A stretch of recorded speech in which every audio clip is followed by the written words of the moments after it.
Sarson, 3, got it. Oh my. Ben Sarson. Moore doesn't take the 3, goes baseline, up and under. Oh my. Here we go now. They are back to the Elite Eight. The Hilltoppers advance to Evansville, Indiana.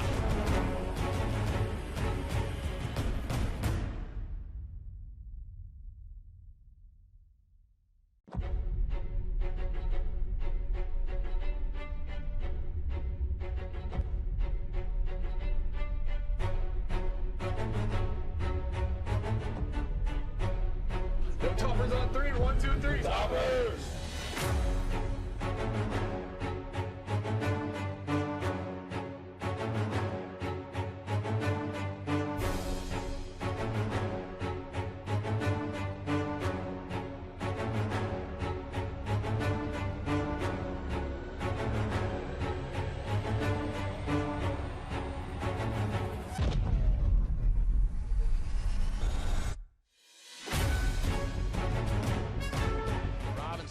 Driving on Brown, blows past him, counted as well! Rasil, 3, bullseye, huge 3. Robinson inside, hands it off. Marlon Moore, look out below! Butler thinks about the 3, doesn't take it, driving, off the window, good. Sarson, 3, got it. Oh my. Ben Sarson. Doesn't take the 3, goes baseline, up and under. Oh my. Here we go now. They are back to the Elite Eight. The Hilltoppers advance to Evansville, Indiana.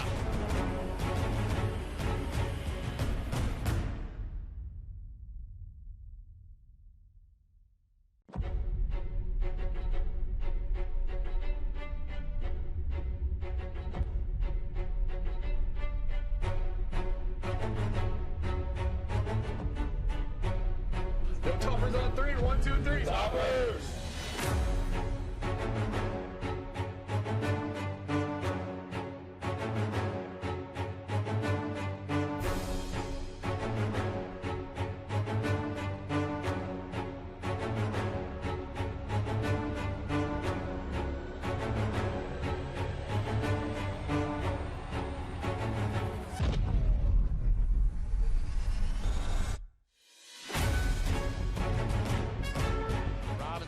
Driving on Brown, blows past him, counted as well!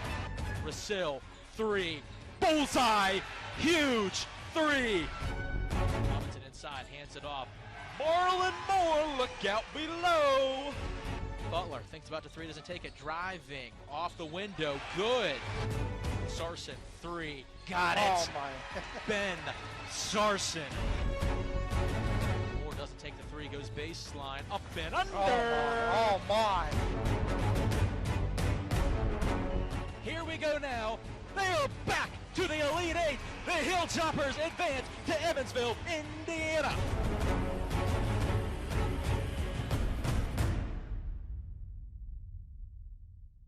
To the president. We're good. You got 30 seconds.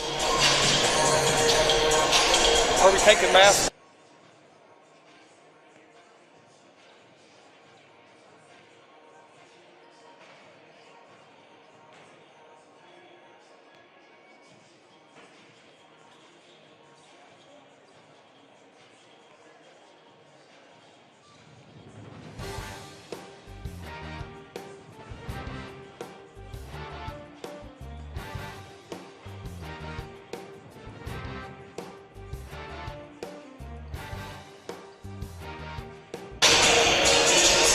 Live from the ASRC on the campus of West Liberty University, it's Hilltopper basketball as they open up the season this evening against the Winston-Salem State Rams.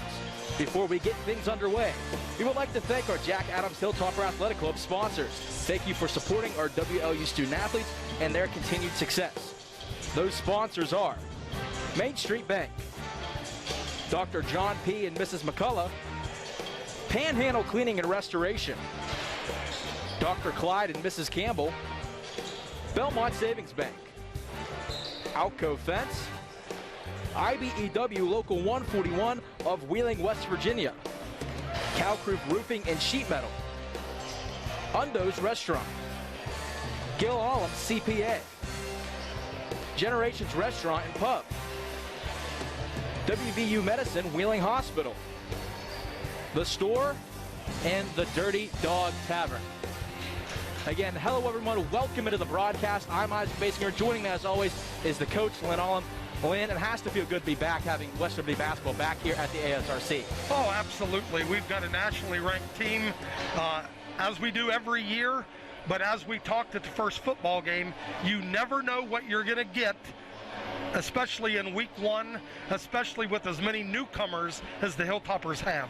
Yeah, as you mentioned, Coach, plenty of newcomers coming to this one, but it's still the same tradition. There's still some big names coming back from last season, and those being Pat Robinson being one of them, and a 1,000-point scorer already here on the Hilltop, and he's expected to do a good thing here this evening. Oh, Pat Robinson's one of the better players in the country, so we know what we're going to get from him. It's going to be interesting to see who we get from everyone else. Coach Ben Howlett going for win number 100 in a short time here at West Liberty. Correct me if I'm wrong, I believe it's game 118 for him up here at West Liberty. He's already looking for win number 100 here on the Hilltop. Just an amazing accomplishment. We're going to have a good matchup here. Again, Winston-Salem State coming out of the CIAA did not play last season, but their head coach is the reigning CIAA Coach of the Year, so should be interesting to see what we get out of them. And the Hilltoppers are 10-1 all time against CIAA teams, so it should be an interesting one here at the ASRC. We're going to take a short break here on Topper Station. Coming up next will be the Main Street Bank tip-off here on Topper Station. What are you working for? Do you want to pursue your athletic potential while earning a degree that will benefit you for a lifetime? Do you want to play at the highest level in your sport? Do you want to be a champion? That's what the 12 proud members of the Mountain East Conference are advancing toward every day, providing opportunities and pursuing excellence. The Mountain East Conference. What if your bank offers CDs with consistently competitive and higher interest rates? That's what I want. What if, unlike other banks, they're normally open more hours? And they don't use high teaser rates on CDs only to lower them later. Isn't that the way all banks should be? And even more, several of their CD accounts have some of the best interest rates. That's money in the bank. The right bank. Open your CD account at Main Street Bank. You deserve a bank this good. Every basket, every touchdown, every goal, and every start. it's possible because of you. Help our student athletes compete in the classroom And for championships. by joining the Hilltopper Athletic Club.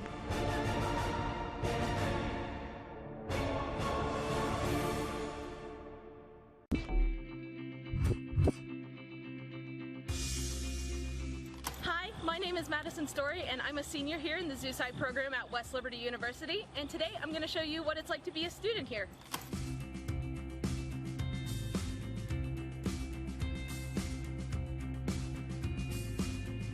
And now we're heading into animal behavior class. So we left off talking about classical conditioning. What's common in classical conditioning, and that's useful to us, is the idea of external inhibition. West Liberty Zoo Science program, it is one of the few universities in the country that offers a zoo science program. It's really unique in the aspect of not only do we have the on-site animals in our labs to work with, we have a larger collection of animals compared to most of those other programs, and we definitely have the largest or one of the largest reptile collections with a diverse amount of species that you really wouldn't get to work with at a different program or even sometimes in zoos. It's super cool being able to sit in a classroom and take our herpetology lecture and have those different reptile species be in the room with us. And it really drives home the point, or helps students learn, when you're learning about a species and you can have the species right next to you, and it definitely helps the learning experience. Now we're heading into field biology lecture. You've got your quadrant. You're going to calculate the total area of your quadrant. Each side is a ½ meter. So the way the program is set up, your freshman and sophomore year, are spent mostly taking your entry-level zoo or just animal behavior courses, basic animal husbandry courses. And then after your sophomore year, you get to decide whether or not you want to stick more towards the zoo animal management track or go more the applied con route. And there's a couple classes that are different in between the two. With the applied con route, it focuses more on getting you experience in the field. You get to work a lot more directly with Dr. Loafman's crayfish lab. And instead of requiring you to do zoo internships to graduate, it requires you to get field experience, either with the crayfish lab or a different lab.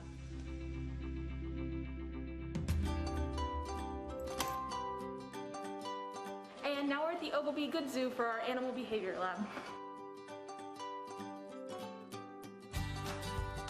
What do you want to do, and then I'll just direct you over. I can do Poe. I don't think he'll like step up, but West Liberty Zoo Science Program has a really unique relationship with the Ogilvy Good Zoo. It's the only AZA accredited zoo in West Virginia, and it's very unique having the director of a zoo also be a professor at the university. Very rarely do you get to interact with a director, let alone have them teaching your classes. So during your freshman and sophomore year here, the goal is to work with the animals in the labs here on campus. Then after you get about 200 hours working with the animals here, you're able to do internships during the semester or just work at the Ogilvy Good Zoo and get that experience with endangered species, more large mammals that we couldn't have on campus through an AZA zoo.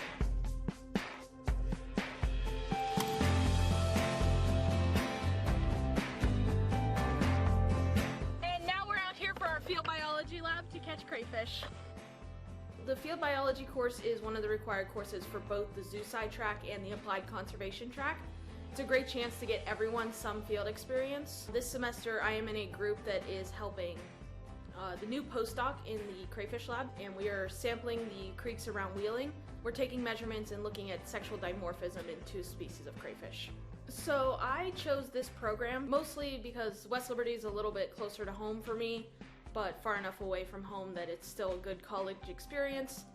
Really, the reptile aspect brought me in. I knew going into this that I really enjoyed working with reptiles, but being able to get this hands-on experience with such a diverse collection has allowed me to gain confidence working with large animals that could be transferred to working with large mammals, large raptors, and not just large reptiles.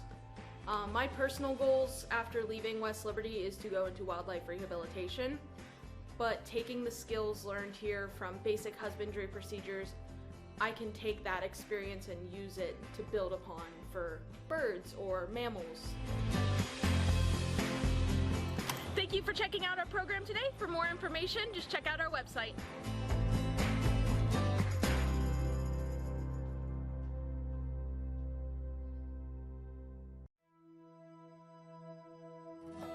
I'm Courtney Mulder, and I'm the owner of Apartment 2 Art. I'm the candle lady. I make soy wax, hand-poured candles, and wax melts. I make all my own labels. I've made my own font that I can put on my labels. So whenever I went to West Liberty, I was in the graphic design program, so I learned how to use all the programs to make my own fonts, my logos.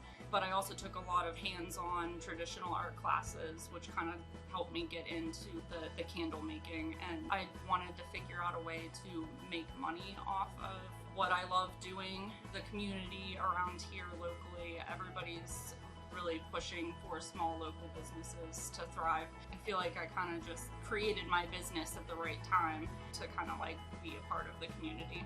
I'm Courtney Mulder, and I'm proud to be a Hilltopper.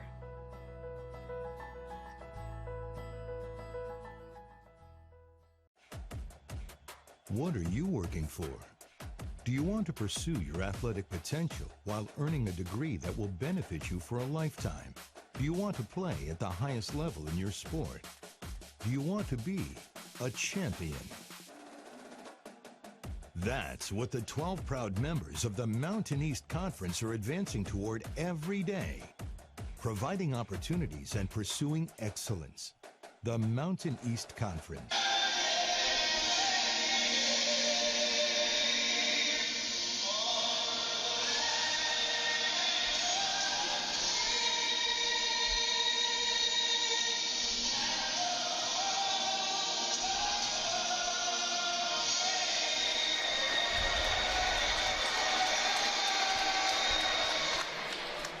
Again, hello everyone. Welcome in to Topper Station. Hilltopper basketball is back. Again, thank you, Coach, for joining me. I'm Isaac Basinger as we're getting ready for starting lineups to be announced here at the ASRC. It's another great year for the Hilltoppers, starting off being ranked the 14th team in the country. Yeah, absolutely. Their reputation precedes them. They've had an incredible run over almost a 15-year period, so I think we're not the only ones excited to see how this is going to go. And now we're getting into the starting lineup for each team. The first one for the Rams of Winston-Salem State is going to be number 0, Samaje Teal, the 6'2 sophomore from Greenville, North Carolina. Following him will be number 3, Cameron Campbell, the 6'4 senior from Fayetteville, North Carolina. Then it's going to be Isaac Parson, the 6'1 sophomore from Kingston, North Carolina. Number 11, Jonathan Hicklin, the 6'4 senior from Charlotte, North Carolina. And rounding out the starting lineup for the Winston-Salem State Rams is going to be number 21, Shamon Jackson, the 6'7 junior from Gardner, North Carolina. As the lights dim down here and the light display goes here at the ASRC, it's time to meet your starting Hilltoppers for the first time in 2021 for the 2021-2022 season. And coming out first to the tunnel here at the lights going down, number 1, Malik McKinney, the 6'3 junior from Bowie, Maryland. Following him is going to be number 2, Bryce Butler, the 6'5 sophomore from Latrobe, Pennsylvania. Number 10, a new guy and a new face for this Hilltopper team. Number 10, Viktor Kovacevic, the 6'8 senior from Belgrade, Serbia. After him, you go from a senior to the freshman, number 14, Austin Webb, the 6'3 freshman from South Point, Ohio. And then rounding out the starting lineup for the Hilltoppers, the familiar face, number 23, Pat Robinson III, the 6'3 junior from Chesterfield, New Jersey. The Hilltoppers are head coached by head coach Ben Hallett. We mentioned one win away from win number 100 here on the Hilltop. And the head coach for the Winston-Salem State Rams is going to be Cleo Hill Jr. Again, a note on him was he was the last CIAA Coach of the Year. They did not play last season. Right, and that's the big question mark across both men and women's basketballs. How will teams play that set out the entire year during the pandemic? Is that an advantage that you basically focused only on your own team and your system, or is it a disadvantage that you haven't played live in almost 2 years? It should be interesting in this one. We're getting ready for the tip here. For you watching at home, the Hilltoppers go left to right here in the first half. Winston State will go right to left, and that tip-off is brought to you by Main Street Bank. The Rams of Winston-Salem State are in the white uniforms with the red numbers and the red numbers and red lettering on them. The Hilltoppers wearing the away blacks here at home with the white numbers with the gold West Liberty stripe down the side. West Liberty started in their pressure. Driving inside now. Going up, shot's going to be blocked by Kovacevic. Going the other way, Robinson driving. He's going to pull it out, finds McKinney to Bryce Butler. Kovacevic sitting at the top of the key. Hands it off to McKinney, and that's how we'll get things started here for the Hilltoppers. McKinney looking for space, picks up his dribble, looking, gets it around. Kovacevic looking to post up, driving under, up and under. Can't get it to fall. Foul's going to be called, though. Well, early just on that play right there, Isaac, you see the skill level of the newcomer. Great spin move, and he'd like to have that shot back. He's not going to miss many of those. Jackson's called for the foul for the Winston-Salem State Rams. Kovacevic's first one off the front iron, no good. As you mentioned, he's a new face, and it's not very easy coming from a different place and being in this West Liberty starting lineup right out the get-go. And West Liberty hasn't had a ton of size in the last few years, so he is a difference maker in the back there with the block right to start the game. Winston-Salem State breaks the pressure, driving now is Parsons. Fadeaway jumper rattles home. Early lead for the Rams. McKinney brings it down with a little bit of pressure. Kovacevic now, back to McKinney. McKinney looking to attack, trying to find space. Finds Kovacevic again. They got him one-on-one. Fakes the handoff. Backdoor cut. Butler up and under. Gets it to go. We're tied. Great pass and a nice nifty finish by Bryce Butler. West Liberty with the pressure as they normally do, trying to find Teal, but it's going to be intercepted. Robinson goes, good contact, no foul called, gets his own offensive rebound. Can't get that one to fall either, and eventually it's going to pinball around. He's going to be taken by the Rams. Parsons finds his man underneath, driving under, reverse layup, no good. Going to be tipped out. Kovacevic trying to push the pressure. Butler goes, going to be fouled as he goes up. Butler heads to the line. Great lead pass by Victor. Gets the big board and leads the break.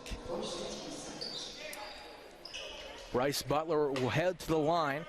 The 6'5" sophomore from Latrobe, Pennsylvania has proven to be a big contributor to this West Liberty team. Yeah, he's kind of the jack of all trades, as West Liberty has missed their third consecutive free throw, and Coach Howlett was a little concerned with free throw shooting coming out of the preseason. It kind of mystifies him. Butler's second one no good, so 0 for 4 start for the Hilltoppers, but they get the board. Robinson, 3 off the mark. McKinney there to get the offensive board. Going in, a lot of Rams around him. It's going to be poked out of bounds. The ball will stay here with the Hilltoppers. Probably one of the most underrated parts of the West Liberty system is the offensive rebounding. Kovacevic gets it. Take the lid off the basket. Can't get this one to fall either. Uses the tall height there to be able to get it, but it goes out of bounds, and West Liberty will maintain possession. Now, it's got to be frustrating, but I'm taking this as a plus. We just have not had much size, and you can see he's going to be a difference maker around the basket. And freshman Austin Webb can't get it to fall, trying to get the board, battles through, and eventually the Hilltoppers win it again. McKinney has it, tries to get him gets his way out of trouble, but he draws another foul, so that's a good thing for the Hilltoppers, as you mentioned. The baskets might not be falling, but they're getting the rebounds and they're forcing fouls as well. Yeah, we'll call this first game jitters, nerves, because they've missed, 5-6 layups at point blank so far. Pat Robinson now at the elbow. Finds Kovacevic, mid-range jumper, it's good. He just needed to back up a little bit. missed the bunnies and nailed the mid-range shot. But he's been a major difference maker already. And the big guy again from Belgrade, Serbia. Pressure still for the Hilltoppers. Taking it down the other way is Parsons, trying to run with the Hilltoppers. Coach Hallett wants the travel call. Layup no good. Goes out of bounds. Ball will go to West Liberty. That missed layup was by Samaje Teal. Yeah, Coach Hallett's got to love the effort so far in the game. West Liberty has created so many second chance opportunities, and they're contesting shots at the rim. So, again, would we like to make all these layups we've missed? Absolutely, but this is encouraging right out of the gate. Robinson on the right side. Driving, looking for space. Goes up, floats it, no good. Rebound by number 31, Muhammad. But the Hilltoppers steal it away. Robinson gets it to fall. The West Liberty pressure already paying dividends. Yes, absolutely paying dividends. They get it in just before the time.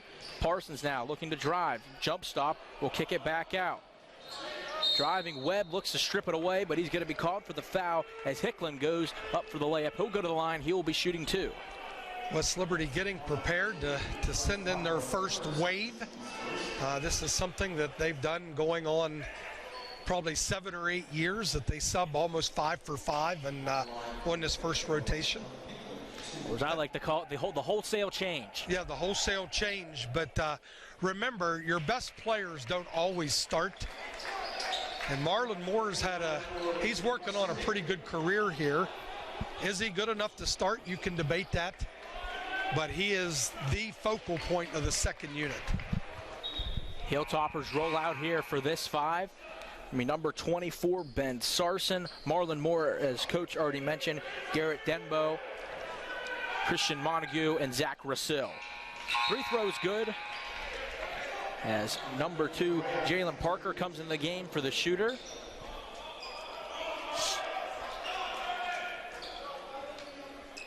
West Liberty looking at some pressure, a little bit more of a token kind out of Winston-Salem. Denbo has it on the right side, finds Sarson in the corner, trying to find space, kicks it to Marlon Moore, who rotates into the corner. Denbo trying to get around his man, kicks it back to Moore. Hilltopper spreading it wide. Denbo, 3, got it. Big three there from Garrett Denbo. What a way to start your Hilltopper career. That's his spot. I was looking at their preseason inter-squad scrimmage, and he nailed a number of threes from that exact same location. Parson has it, kicks it out, but one step too quick by Cameron Campbell, and that's going to be a travel. The Hilltoppers will take over from there. Isn't it nice to have spectators back in the building? We got a small taste of that at the end of last year, but it has to feel great, and it sounds great too. Montague has it, the transfer from Walsh. Rasil, Marlon Moore thought about the mid-range, doesn't take it. Backdoor pass, Sarson lays it up and in from the great pass from Marlon Moore. That's a big-time pass by Marlon and a big-time cut by Sarson. Pass thrown in, Montague almost able to poke it away. Parsons has it, kicks it out. Swinging around the horn are the Rams. Campbell underneath. The big man has it. Sky hook, no good. I would say his name, but they don't have a 32 on their roster. That was really good interior defense that time. Zach Rasil is going to be called for the offensive foul. A little bit of contact with the arm there.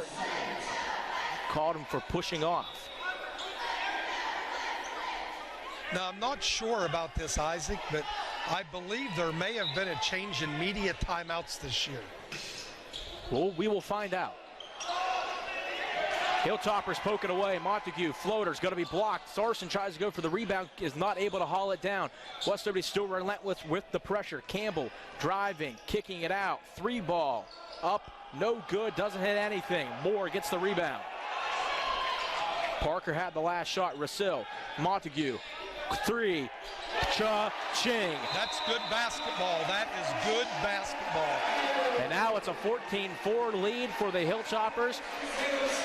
14:48 remaining in the first half, and that's going to lead us to our first media timeout here. Again, the Hilltoppers lead 14-4 here on Topper Station. All right, now you're just like Daddy, huh? They'll probably never know about his thousands of hours of on-the-job training. Go, Daddy.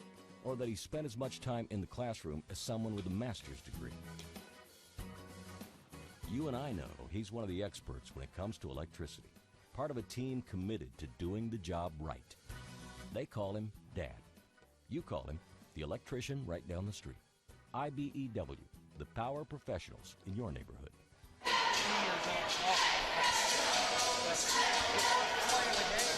Welcome back into Topper Station. Hilltoppers have the 14-4 lead here, a 14:48 remaining here in the first half. And you saw one of those patented West Liberty small runs there as forcing Winston-Salem State to call a timeout. Right, and the energy's just been so good, but that last play, that is just great basketball. Marlon Moore secures the rebound, throws a quick outlet. They push it up the sideline, make the extra pass, and get the wide open three. As I was looking at the game notes coming into this game, thank you to Don Clegg, who's standing directly to your right here. I found the most interesting stat out of all of this. The Hilltoppers are 10-1 all-time against the CIAA, losing a 72-66 battle against Virginia Union in the tip-off tournament at the start of the 1983-84 season. Let me get back to that. As Winston-Salem State gets it in, we'll give you a little bit more on that here in a couple of minutes. I've seen that box score many times. Teal kicks it over to Campbell. They swing it around the horn. Teal looking for space. It's Ben Sarson on him. Teal looking to drive. Kicks it over. Number 15, Cook. Cook looking for space. Dumps it off underneath. Marlon Moore right there. Denbo has it. And they're going to call a foul here on Winston-Salem State, as Garrett Denbo does a good job securing it and having the position and making them have to call that foul. West Liberty played some really impressive help side defense that possession. 2 or 3 times that Winston-Salem put the ball on the floor, but the Hilltopper help defender at least showed, sometimes committed, and they end up stealing another possession. Hilltoppers looking to extend that 14-4 lead. 14-13 remaining in the first half. Montague, again, the transfer from Walsh. Rasil, backdoor pass. Sarson, reverse layup, gets it to go. Sarson on another great back cut, and Zach finds him. Pressure still brought. Denbo and Sarson in the corner. Rasil tries to poke it away at the last second. Teal will move it down the floor. Has it, looking to move back. But unfortunately, Ben Sarson couldn't throw on the brakes fast enough, and he knocks him down, and that will be a foul.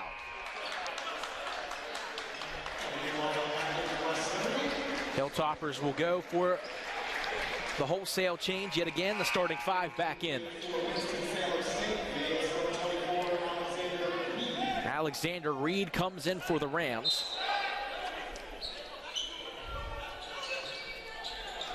Teal kicks it over to Hicklin. To Reed, who just entered the game. Teal to Parker. Parker looking to set up the offense. 10 on the shot clock. Teal driving, goes up strong, can't get it to go. Battle for the basketball, tipping it around. Eventually is going to be kicked out to number 2, Jalen Parker. Cook driving, high off the window, no good. Offensive rebound underneath by Reed, and he's able to finish it up. West Liberty gives up a couple offensive rebounds on that possession. Driving inside, can't get it to go, was Kovacevic, and going the other way. Foul's going to be called. They're going to call the blocking foul on Bryce Butler. He thought he had position, but the referee said he did not. Yeah, I don't think you're going to get that call very often. It's Bryce Butler's foul. It's going to be his first. His first, team 4th.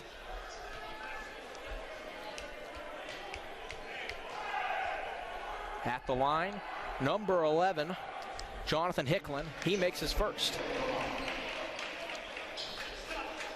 And remember, this system is designed to get you over 40 minutes. They're going to have their minor runs.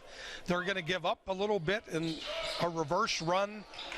But over 40 minutes, it just usually wears down a lot of these opponents. 16-8 as both free throws are good. Kovacevic has it. Finds Pat Robinson on the left wing. Trying to find Bryce Butler underneath. He does. Butler trying to find some space.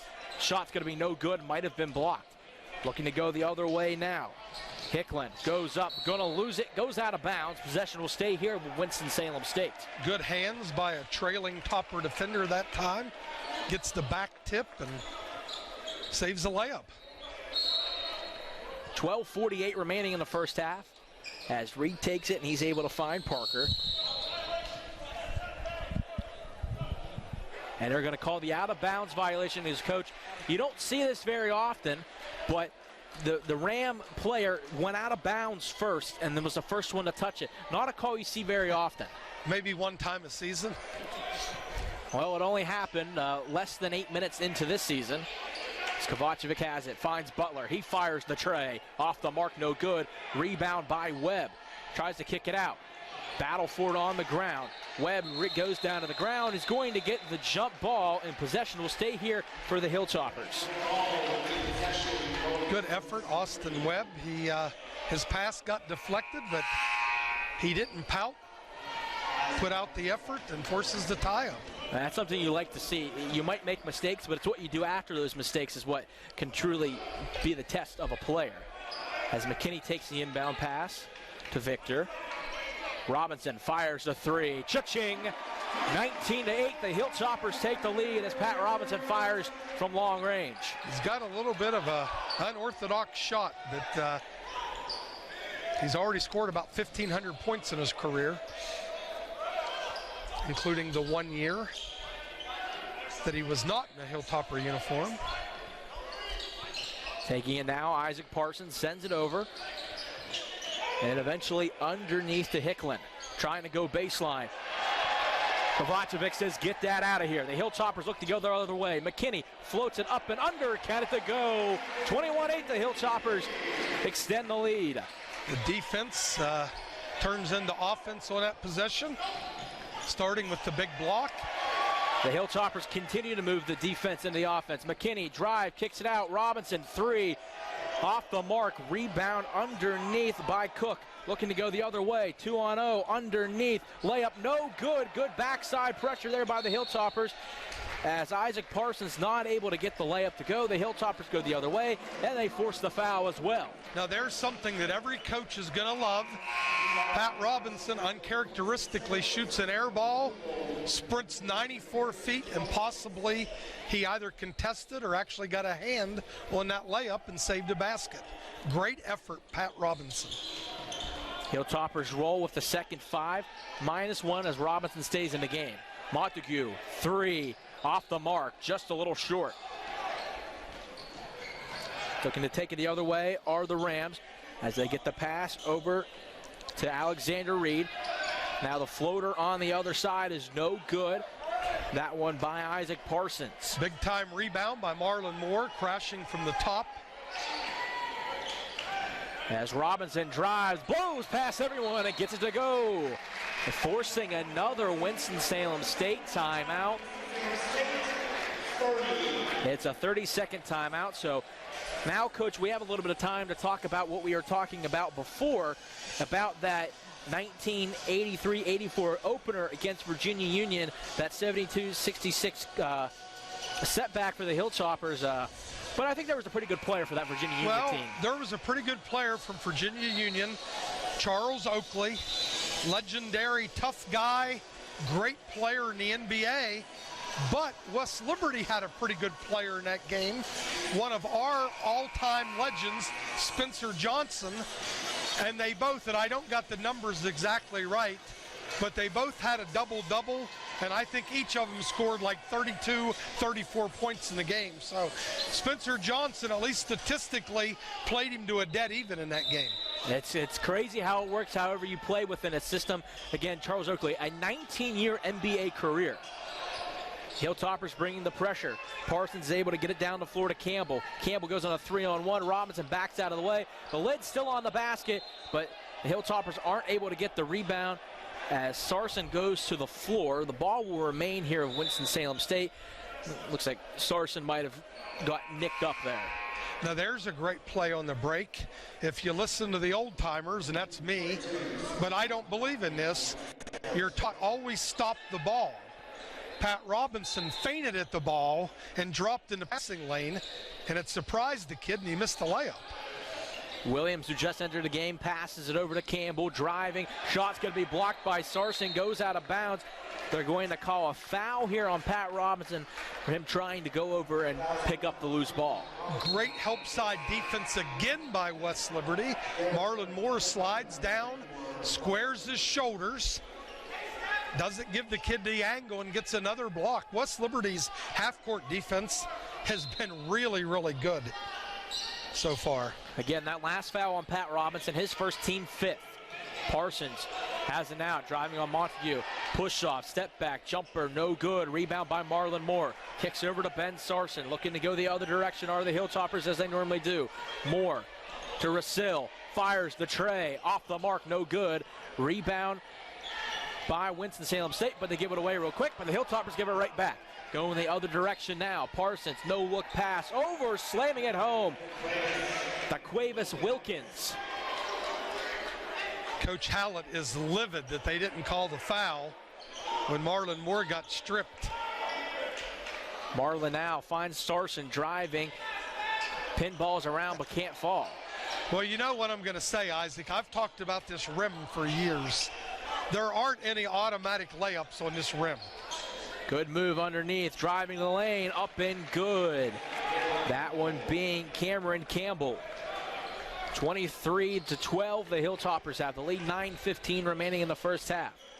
Montague, Moore, 3, got it.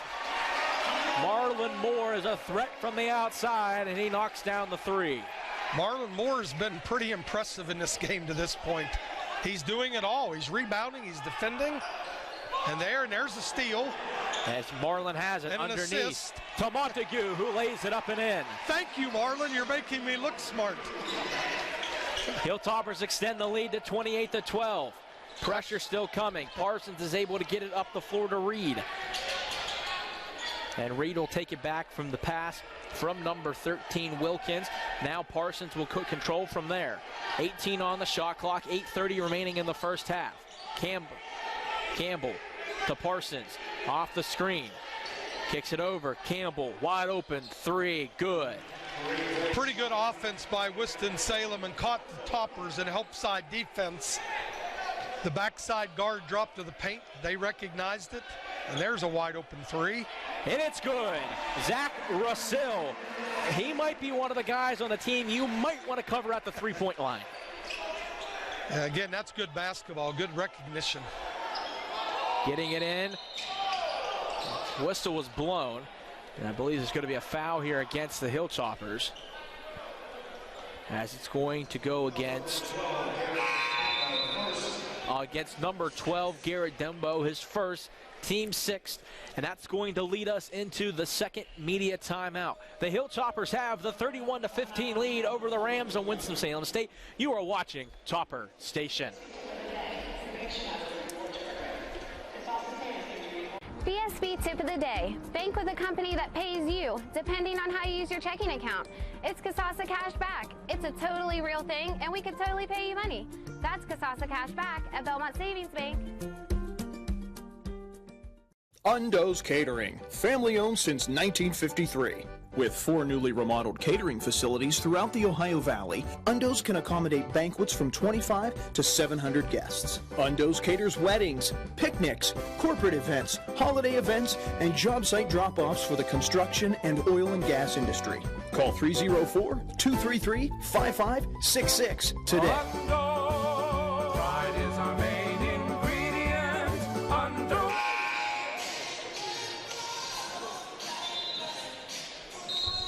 Welcome back into Topper Station. As you can see here, all the conference title banners just across the way from us, and I'd like to continue that, so I can see if I can count correctly. 18, 19, 20, 21. I think 22 has a nice ring to it. Yeah, 22 has a great ring to it, and you look at that run that West Liberty's had.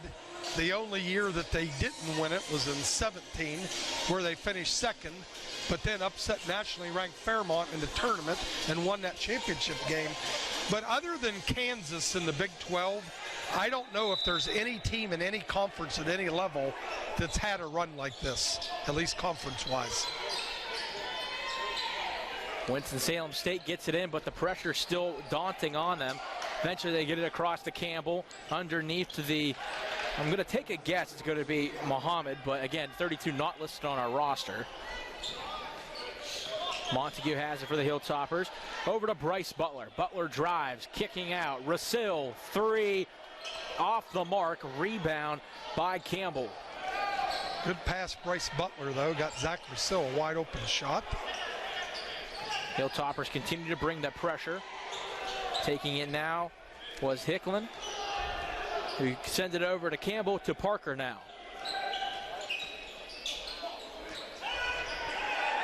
Hicklin eventually moving it around. Parker takes it. Shot clock winding down.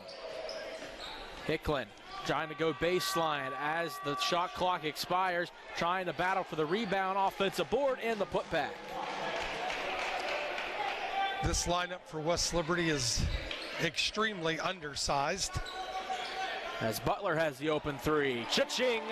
34-19. The Hilltoppers make another three, and I was correct. Number 31 on our roster is number 32, Coach, just for your housekeeping matters. As McKinney forces a steal. Euro steps around his man, gets it to fall. What a pretty move by Malik McKinney. We like those lefties. And they're going to call a foul here against Malik McKinney, and he is in awe. Coach Hallett is about ready to lose his mind. Now, again, I didn't see a fraction of a second earlier, but from our vantage point, it looked like against the pressure, the offensive player dislodged the defender, but not the way the call went. We might be a little biased, too. We'll put that out there as well. For sure. Jalen Parker will head to the line, and he'll be shooting the 1-and-1. Now, that was the Hilltoppers' 17th foul. Has his three throws up and good. Now, Isaac, while we got a chance to speak here, well, let me get back to this. I want to talk about the history of Winston-Salem a little bit. As Parker makes the second one as well. Javante Cook comes in the game for the shooter. Montague will take it from there for the Hilltoppers. Finds Kovacevic. Just kicks it over to Pat Robinson. Robinson will drive. Pressure coming on the backside. Floater gets it to go. He is so good. Hilltoppers bring the pressure. Kovacevic's going to pick up the foul. Coach Hallett again doesn't like it, and it'll be a 1-and-1. Now, just to show you, I'm not incredibly biased. Coach Hallett didn't want that call, but I think as an official, I would have called that one. Victor really didn't get to the spot that he needed to be, and there was contact, and I think that's going to be an automatic call every time. At the line now, number 0 for the Rams, Samanje Teal. His first of the 1-and-1 is good as it falls. 6:02 remaining in the first half. The Hilltoppers have the 38-22 lead. Probably the biggest thing on Coach Hallett's mind right now is how they're going to finish this half, close it out. West Liberty struggled at that, closing out first halves over the last couple of years. As Teal makes a second one, Robinson has it, driving, kicking out. McKinney, he fires the tray, off the mark. Montague gets the rebound.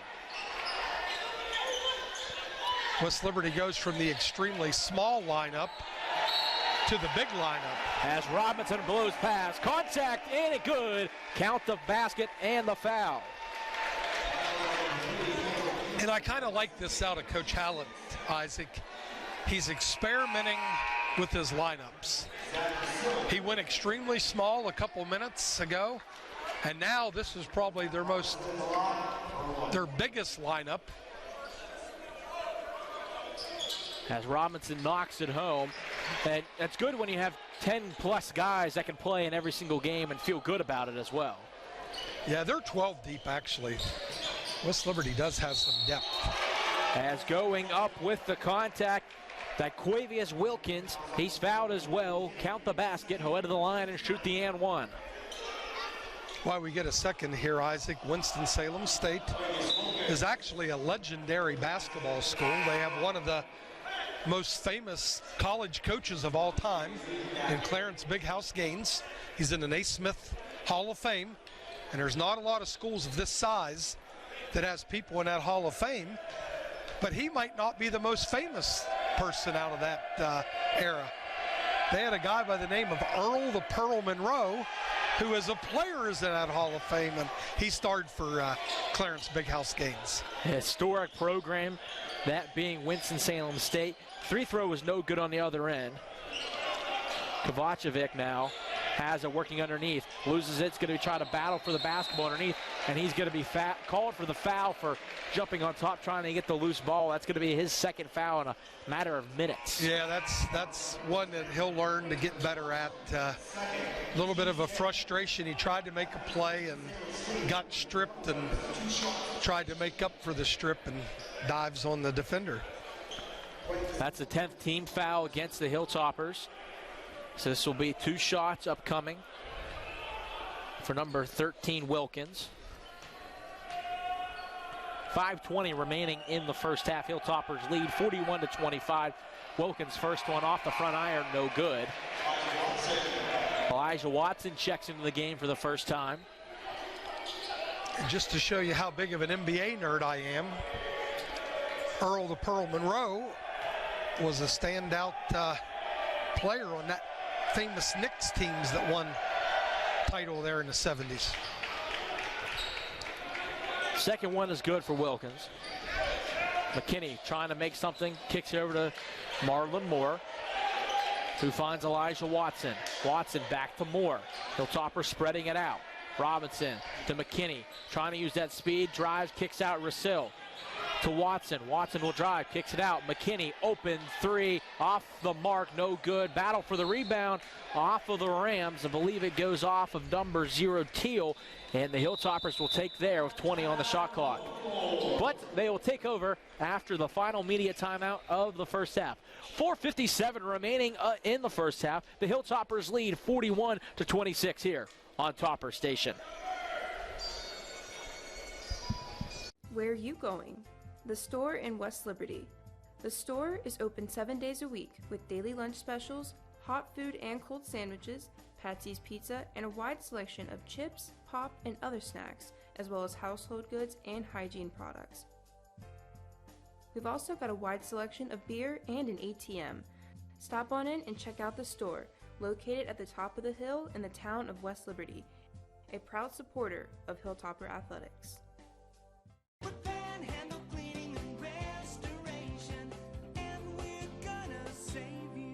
Water emergencies? Trust the team with the right people, knowledge, and equipment to quickly dry your home or business, preventing further damage. Panhandle Cleaning and Restoration. The team the Mountaineers. We're out of space. Welcome back into Topper Station. The Hilltoppers lead 41-26, of 4:57 remaining here in the first half. Hilltoppers will have the basketball with 20 seconds on the shot clock.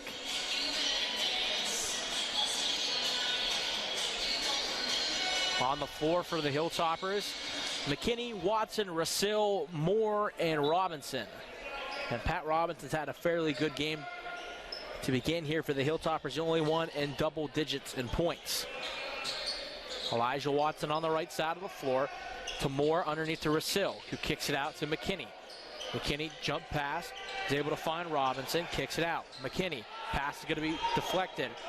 Russell has it, it's got to get a shot up, loses it for a second. Robinson at the horn, gets it off the rim. Russell can't clean it up though, and eventually going to be taking down the rebound as Hicklin. Let's see if he can block this. Moore the other way, tries to get the block, as the shot was no good by 13 Wilkins, and eventually he's going to pick up the foul as well. You know, I've already said this so many times, and I know it's getting redundant, but I'm just so impressed with the West Liberty effort. They missed the layup down here. They're trapping. They throw over top, and it looks like a breakaway layup, and Marlon Moore runs him down, contests the shot. He didn't get a block, but he forces an air ball. McKinney at the line now, shooting the 1-and-1. And talking to Coach Hallett coming into this game as he makes the free throw there, I said, Coach, what are some of your concerns? And he said, with so many new guys, I just don't know what kind of effort. I'm assuming we're going to get good effort, but you just don't know. And the one thing about Dalton Boland, he is an incredible effort kid. The kid played incredibly hard for 40 minutes. And that is true, and we wish him the best of luck at College of Charleston. Hilltoppers bringing the pressure. Marlon Moore is going to get the steal. Driving up and under, kicking it to fall. Rebound by the Rams. Looking to push it the other way, but it's going to be taken away, going the other way. Russell up to Robinson. He's going to drive, layup, no good. It's got to be goaltending, and it 100% is, as the Hilltoppers will get 2 points and chalk up 2 easy points on the board for Pat Robinson. Hey, we'll take those 2 easy points because he actually missed that layup. And that was not going in. And you know, we mentioned Dalton, but let's not forget Luke Dyer, who basically started every game in his career and maybe was the best man-to-man defender we had and led the country in assist-to-turnover ratio. As McKinney gets a steal, and he's going to be fouled. And I always talked about Luke Dyer. I always made the notion he's the most interesting man of West Liberty basketball. He didn't light up the scoreboard with the points, but he was an integral part. He just gets so many steals, finds the open man, and it always seemed like when we needed a big shot out of Luke Dyer, he had it in his back pocket. Oh, yeah, and you know, it's almost a backhanded compliment when you say somebody's an overachiever. But this kid was an overachiever. You know, all we did was coming in was start every game in his career. And Malik McKinney goes 2-2 at the line, and Malik McKinney's a really good player himself. And it's good to have, he was the good second fiddle to Luke Dyer last season. Right, and again, do your best players always start? You know, Malik McKinney was one of our best last year, but he kind of led that second unit, and as much as the topper sub, these guys are invaluable. As Winston-Salem State has us, they trail 47-26. Handing the ball off, now taking it is Teal. He's got 10 on the shot clock. Teal kicks it over to Parsons. Back to Teal. He fires a long-range 3. It's short. Rebound by Robinson. Looking to turn it up the other direction. The Hilltoppers will try to go 5 wide. as Robinson goes, gets a shot blocked. Moore cleans it up and gets the putback. Pat Robinson gets contested at the rim, but Marlin cleans it up. Have to get it in. It's going to be floated in. McKinney takes it, passes underneath to Watson. A lot of pressure underneath. He's going to get his shot scraped away from him. Going the other way now, it's Cameron Campbell. Kicks it over to Isaac Parsons. 3 minutes remaining in the first half. The Hilltoppers lead by 20-plus points. Parsons kicks it over to Hicklin. Back to Parsons. To Campbell. To underneath. To Reed. Back out. 3-ball coming. Good. Cameron Campbell knocks down the tray. Yeah, that was a tough shot because Marlin contested that. And here's a dunk. And look out below. There's Marlon Moore on an island. And he slams it home, and the Hilltoppers reach half 100. As West Liberty calls the 32nd timeout, the lead now up to 22 points. And it's always a good sign when you can score 50 points in the first half. Isaac, read Marlon's stat line there, please. 100% I can. Marlon Moore, 7 points, 3 of 4 from the floor, a 3 involved, 5 rebounds, 3 assists, 3 steals, and a block shot. And I heard he's making hot dogs in the concession stand at halftime. Yeah, well, let's get him out of the concession stand and come up to VIP and cook some hot dogs and relieve me of that duty. Again, we keep mentioning it. Marlon Moore is a guy who didn't start this game, but for this West Liberty team, it doesn't matter if you don't start, because he's going to be in that wave, and he's been so good off the bench ever since he's been here at West Liberty.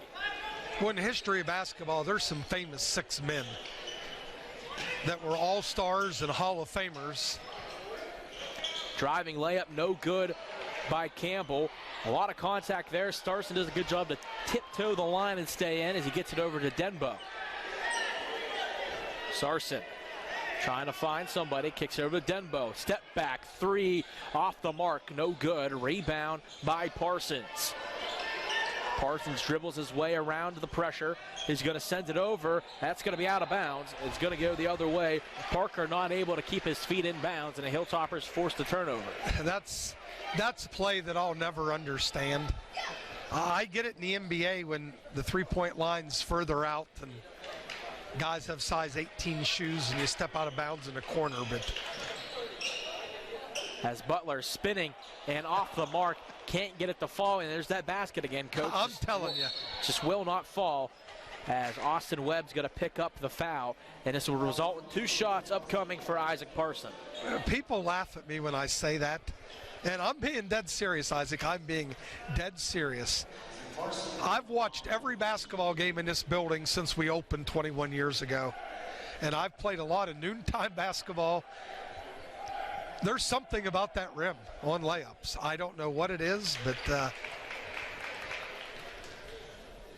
maddening if you're the team shooting on the basket. Fortunately, the Hilltoppers will be shooting the other way in the second half. Parsons made the first, his second upcoming. He fires away, and it's off the mark. Rebound by Bryce Butler, who kicks it up to Montague. To Denbo, who's going to drive, Euro steps, tries to kick it out.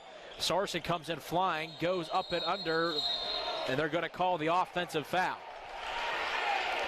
Of course, West Liberty did score 99 points and a half on that basket once. So.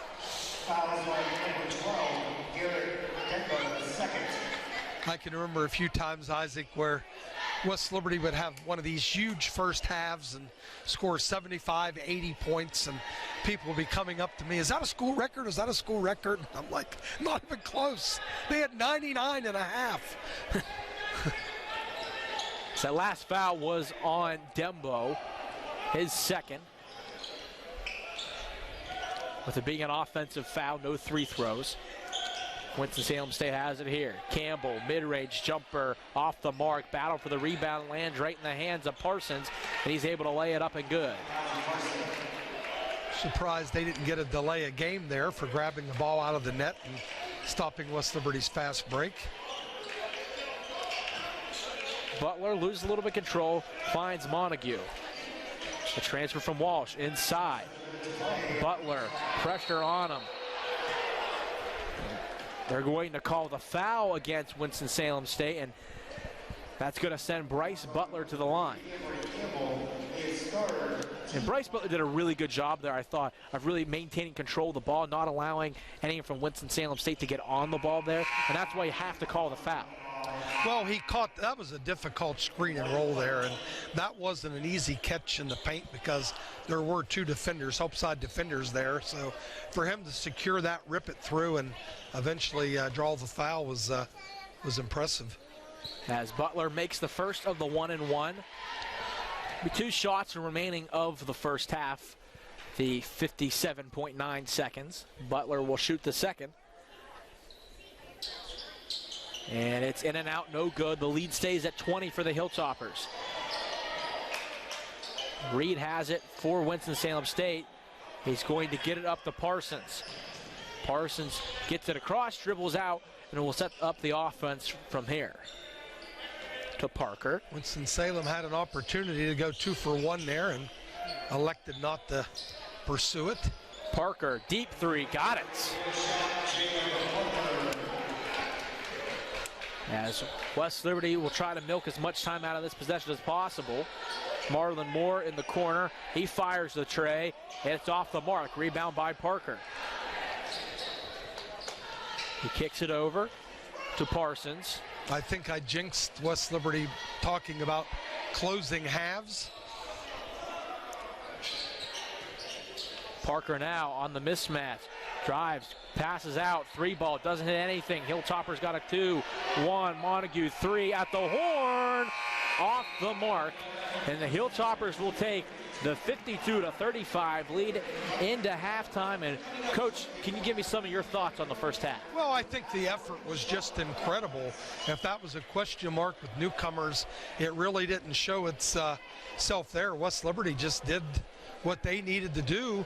The only negative to the entire half is West Liberty struggled shooting the ball a little bit.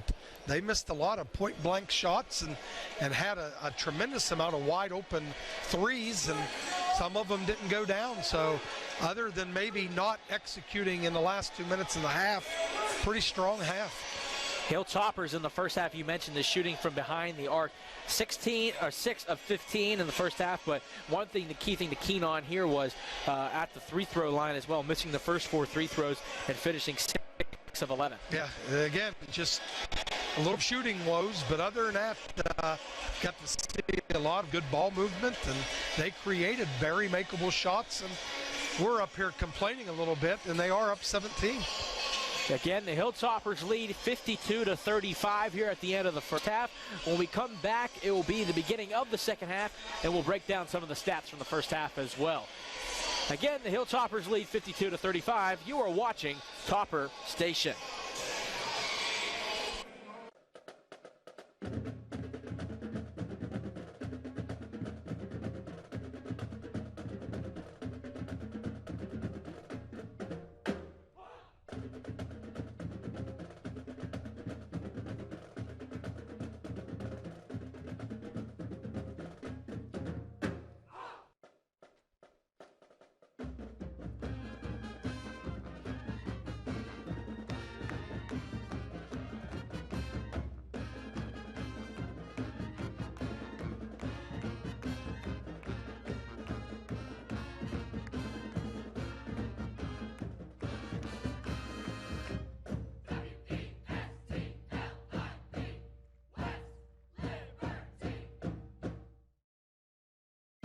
Do you want to learn more about West Liberty University? Then register for one of our Black and Gold Days. You'll learn about the admissions process, financial aid, and housing, plus get details about your intended major.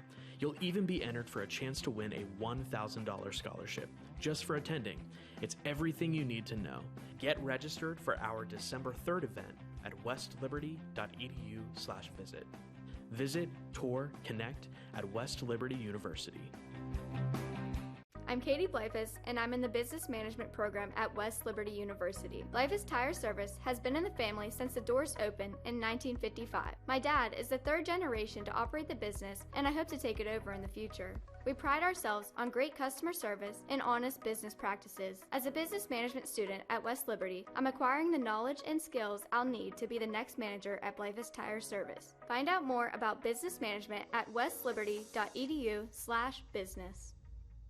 Hey, my name is PJ Mazik, and I'm a second-year dental hygiene student. I chose West Liberty because it's far enough away from home, but not too far. I wanted to wrestle in college, and West Liberty Wrestling is knocking on the doors nationwide. On the academic part of things, West Liberty Dental Hygiene Program is well respected nationally as well. We actually have a full-size dental hygiene clinic here on campus for West Liberty staff and students, and it's open to the community. My years here have been nothing but the best, and I feel overly prepared for my next step in life.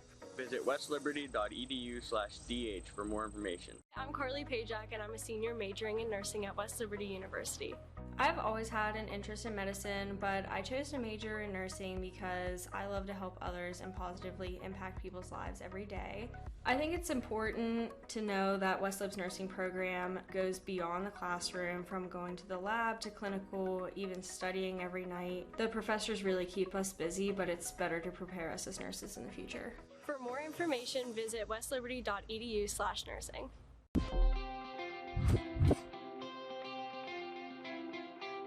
Hey, I'm Troy. I'm a junior here at West Liberty in the Art Education program, and I'm going to take you a walk through my day.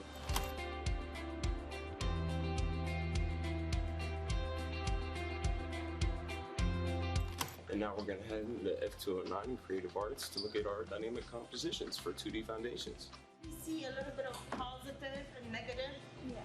Like we see this as positive, right? And this as negative. Is the negative as interesting as positive?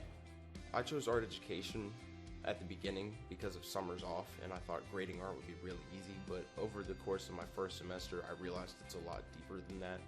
It's about teaching a way of creative thinking, a way of honest, unique self, like teaching your own unique self, because every human's thought process is different, and through art, your appreciation for visual cues are all different per person. I would like to continue on and teach in the high school setting, and then eventually I want to work my way into my master's, and then end up teaching, hopefully at a university. Now we're heading into Intro to Exceptionalities. So we're going to look into a tribe. Groups at your table, you're going to be looking into this tribe and discussing how you feel about this tribe.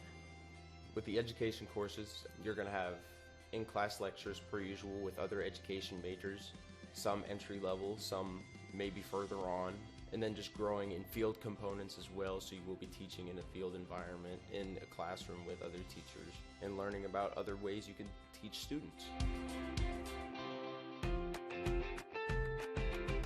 Now we're heading into our studio course for Drawing 1 with Mr. Pencil.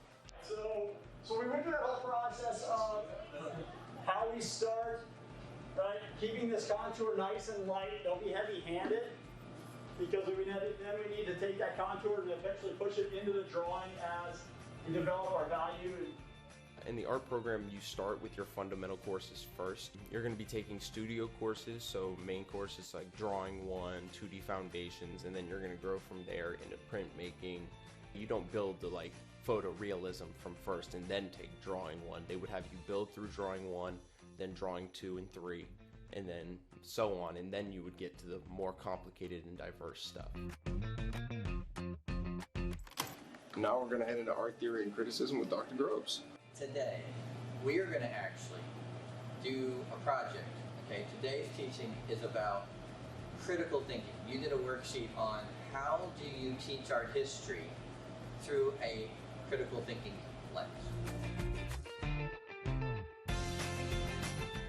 The art education program at West Liberty is really like a big family. I was taken in as a transfer student, and Dr. Grubbs took me in and he really showed me the path of my art career further, being a design student and working through education as well.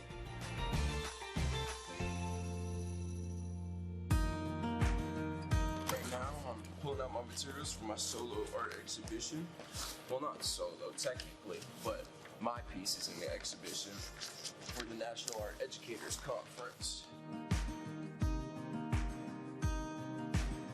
For my exhibition project that I'm working on, it's for the National Art Educators Conference. It's coming here early October. I'm hoping to enter 3 pieces just to show in the gallery that we have in our Fine Arts Center.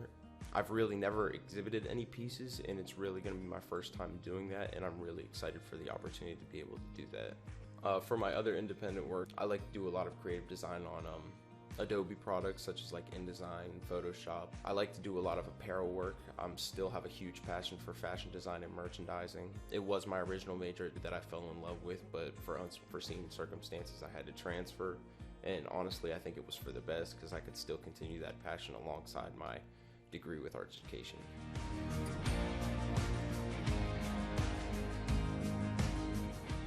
It being a much smaller college, I thought I wouldn't get the social experience that I would have had at my D1 university originally, and I thought I would have gotten singled out and honestly would have slipped through the cracks a lot easier than I would at a large university. But honestly, I was embraced like a member of the family, and it made me feel extremely comfortable, and it made me feel extremely confident. And when you come here, don't think that you need to change yourself. You can always be yourself, and the community here at West Liberty will accept you for you regardless. So if you have any fears, don't, because this is a community in and of itself, and the Hilltop Harbor Nation will gladly have you.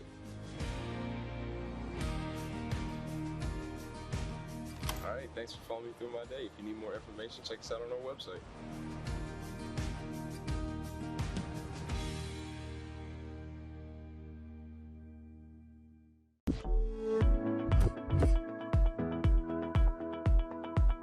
Hey, my name's PJ Mazik. I'm a second-year dental hygiene student, and today I'm going to show you what it's like to be in the program.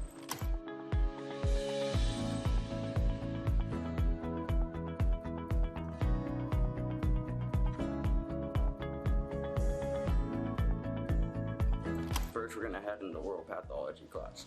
We're going to talk about neoplasia. When you hear the word neoplasia, what comes to mind? Coming into your first 2 years at West Liberty, you're going to take your general education courses and the required classes needed to apply for the program after your second year. During your sophomore year, if you plan on being in a program, your junior year you have to apply by a deadline around January a year in advance. You can only be accepted for the dental hygiene program if you meet the course requirements and have at least a 3.0 cumulative GPA. It is a very competitive program to get accepted into, and once you're accepted, your hard work doesn't stop. You jump right into your first semester of dental hygiene classes, including tooth morphology, periodontology, radiography, head and neck anatomy, clinic lecture, and clinic lab. Now we're heading into clinic lectures. If you're not flossing your patients well and not making that exaggerated C shape, you are going to have loads of plaque that is still left interproximally. The courses contain a lot of information very fast. The courses are designed to meet state board requirements that you need to get your dental hygiene license when you graduate. At first, it will seem like you're learning a foreign language. Everything is going to be different. You're not going to be used to the terms used. You will adapt and everything will start piecing itself together. As a student, you can expect to spend a lot of time outside of class studying information for your next exam, or practicing your instrumentation for your next process evaluation. Now I'm going to head into clinic lab. We actually have a full-size dental hygiene clinic here on campus for West Liberty staff and students, and it's open to the community. For a low cost, people can come during the school year and receive a comprehensive dental health care service. The clinic is a learning experience for the students, so it's going to take a little bit longer than your private practice. West Liberty Dental Hygiene Clinic offers cleanings and x-rays for adults and children. Also, we will place sealants if prescribed by a dentist. X-rays taken in the clinic can be sent to your dentist or reviewed by the dentist we have in our clinic. Now heading into wrestling practice. My years here have been nothing but the best. I chose West Liberty because it's far enough away from home but not too far, and it's affordable for a 4-year education. I wanted to wrestle in college, and West Liberty Wrestling is knocking on the doors nationwide. On the academic part of things, West Liberty Dental Hygiene Program is well respected nationally as well. Being a student athlete can put a lot of weight on your shoulders. Expectations are high from your teammates, coaches, professors, and peers. Although being able to manage your time well plays a huge part in being able to handle both well. I'm a student athlete, and student goes first, and my coaches are very understanding of that.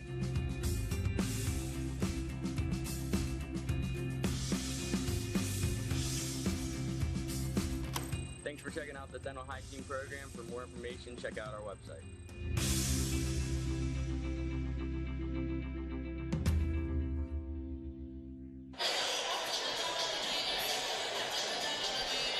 Welcome back in the Toppers station. The Hilltoppers lead 52-35. Coach Allen and I are going to take a look at some of the first half stats. As again, the score we have on the scoreboard, the Hilltoppers lead 52-35. West Liberty 13 assists in the first half compared to Winston-Salem State's 4. Rebounds are, the Winston-Salem State Rams actually out-rebounding the Hilltoppers 25-24. Remember, the only reason they out-rebounded us is we took 16 more shots.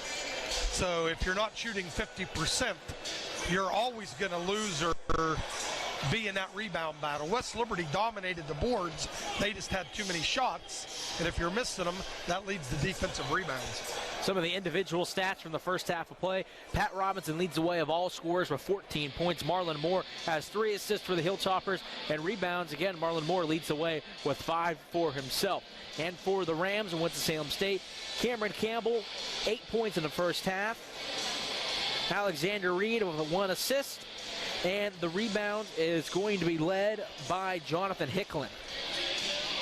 So we are getting just a few short moments away here from the beginning of the second half. Coach, what are some of your keys? Well, I think the keys is to stay active, which they were very active in the first half, crashing the offensive boards, creating turnovers.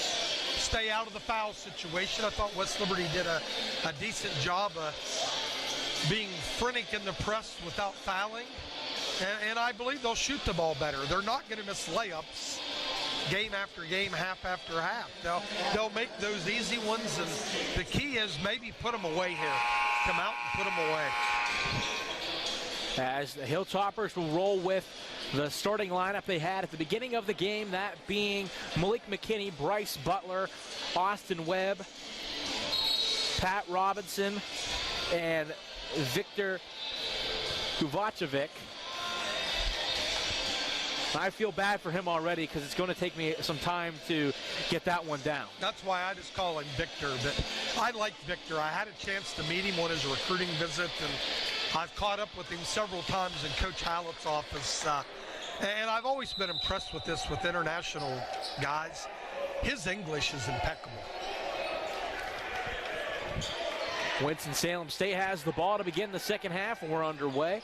They will go left to right. Hilltoppers will go right to left. Layup no good. Underneath, Reed can't get it to fall. Battle for the rebound, goes out of bounds. It looks like it went off of Austin Webb. Victor did a good job that time contesting at the rim. Forced a missed 2-footer. Getting it in now to Campbell, who sends it over to Teal. Campbell, as they continue to move it around to Parsons now. Driving now, if under 10 on the shot clock, dumping it off underneath. Layup up and good. Good ball movement as Hicklin is able to get the basket to fall. West Liberty didn't quite have the intensity on that half-court set that time. A little lax on the perimeter. Let's see if they can get back.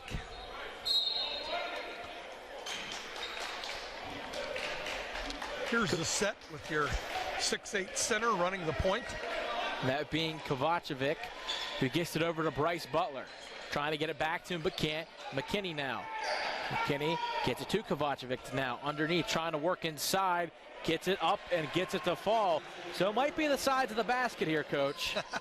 Yeah, that wouldn't have gone in the first half. We didn't. We saw the same play right at the beginning of the game. And I'll tell you who would agree with me. Longtime Hilltopper supporter, Mark Crow, who hopefully is listening to the game. he'll confirm this basket conspiracy theory. As that layup is not good. Speaking to your theory there, Coach, goes out of bounds. The Rams will keep possession. And I hope Mark Crow is listening, longtime prominent local insurance guy who dedicated a lot of resources to our football and basketball programs over the years.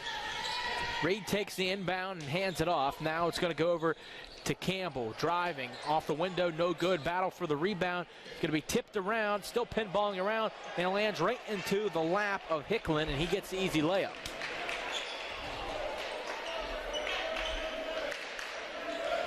Pat Robinson will take it from here. Over to Bryce Butler on the left side. Butler looking for space. He's going to hand it off to McKinney. McKinney with 14 on the shot clock, tries to get underneath to Bryce Butler. It's going to be poked away. Isaac Parsons doesn't like the foul call, but the look on Bryce Butler's face is he knew it all away. Yeah, that was a fortunate touch call there. Actually, it was pretty good defense, but he just had him wrapped up a touch. Inside, can't get it to fall because Kovacevic goes up. He will head to the free-throw line. West Liberty kind of making it a priority to get the ball inside on a couple of these early possessions. As Victor Kovacevic at the line. Again, as Coach mentioned, 6'8" senior from Belgrade, Serbia.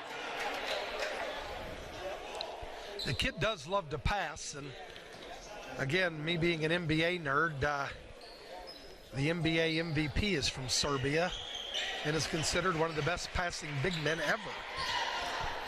Jokic for the Denver Nuggets. 56-39 after the three throws were good. Passes in to Hicklin. Sends it over to Parker. Back to Hicklin. Campbell at the top of the key, looking to drive on Webb. Kicks it out. Three on the wing. Off the mark, no good. Rebound by Bryce Butler.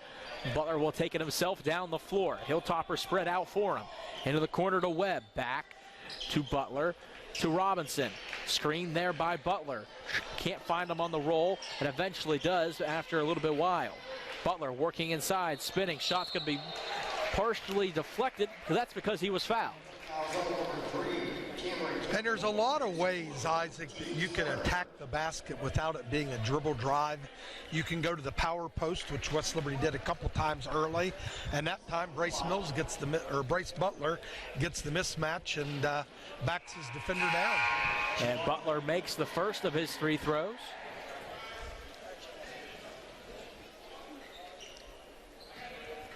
And that free throw wouldn't have gone in the first half. And the second one is good for Bryce Butler. Give him 8 points on the evening as West Liberty will pick up the foul here. It appears that the officials are making a concentrated effort to maybe call it a touch closer this half. It might be the case, and I'm not quite familiar with myself right now what the points of emphasis were coming into the season, so I don't know if that's one of them they possibly could Yeah, be. fortunately, I don't have to watch those videos anymore. As the Hilltoppers force a turnover. Brasil underneath to Marlon Moore, and he's going to be fouled, and Marlon Moore will head to the line, and he will be shooting too, and Marlon Moore had that great pass in the first half. I believe it was him. Did he get it inside to Sarson, the behind the back? Sarson had the cut. And right now, I'm going to say it, I think that might be our front runner for the Belmont Savings Bank play of the game. Great play. As Marlon Moore makes his first. Isaac, you got the computer there. How many turnovers are Winston-Salem up to? They are up to 15. As Marlon Moore goes 2-2 at the line. 60-39 is our score. West Liberty still bringing the pressure as they normally do. As Teal takes it here for the Rams. Ben Sarson on him. Over to Parker. Into the corner. Good defense by Montague.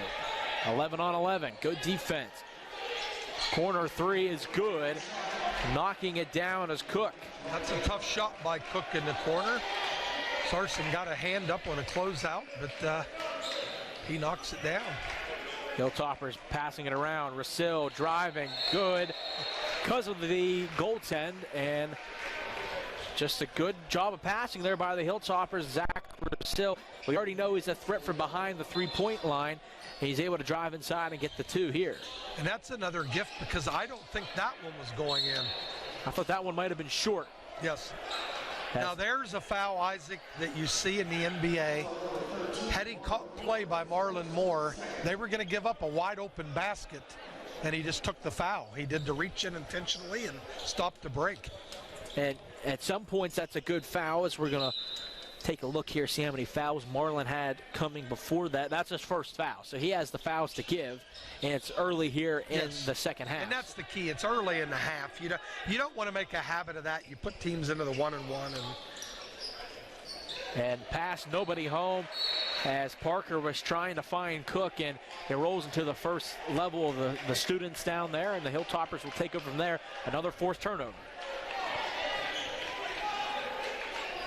And one other thing, Isaac, talking about that intentional, unintentional foul, they're going to attempt to legislate that out in the NBA. They think it stops the flow of the game, which I kind of agree with. Marlon Moore underneath the Denbo, trying to find space, fading away, off the mark, no good. Sarson grabs the rebound, up and under at the same time, counted as well. Spectacular finish by Sarson, but the coach in me wants to say Marlon Moore, actually with the work on the offensive board, got the tip when it was coming off the rim. A heady Sarson, who has a very live legs, elevates in traffic and gets the spectacular putback. Ben Sarson, the 6'6" freshman from Pittsburgh, Pennsylvania, played last year. Is he taking the COVID year, Coach? Yeah, I think so. So still a freshman. As Hickling gets down the floor to Parker, open three, good.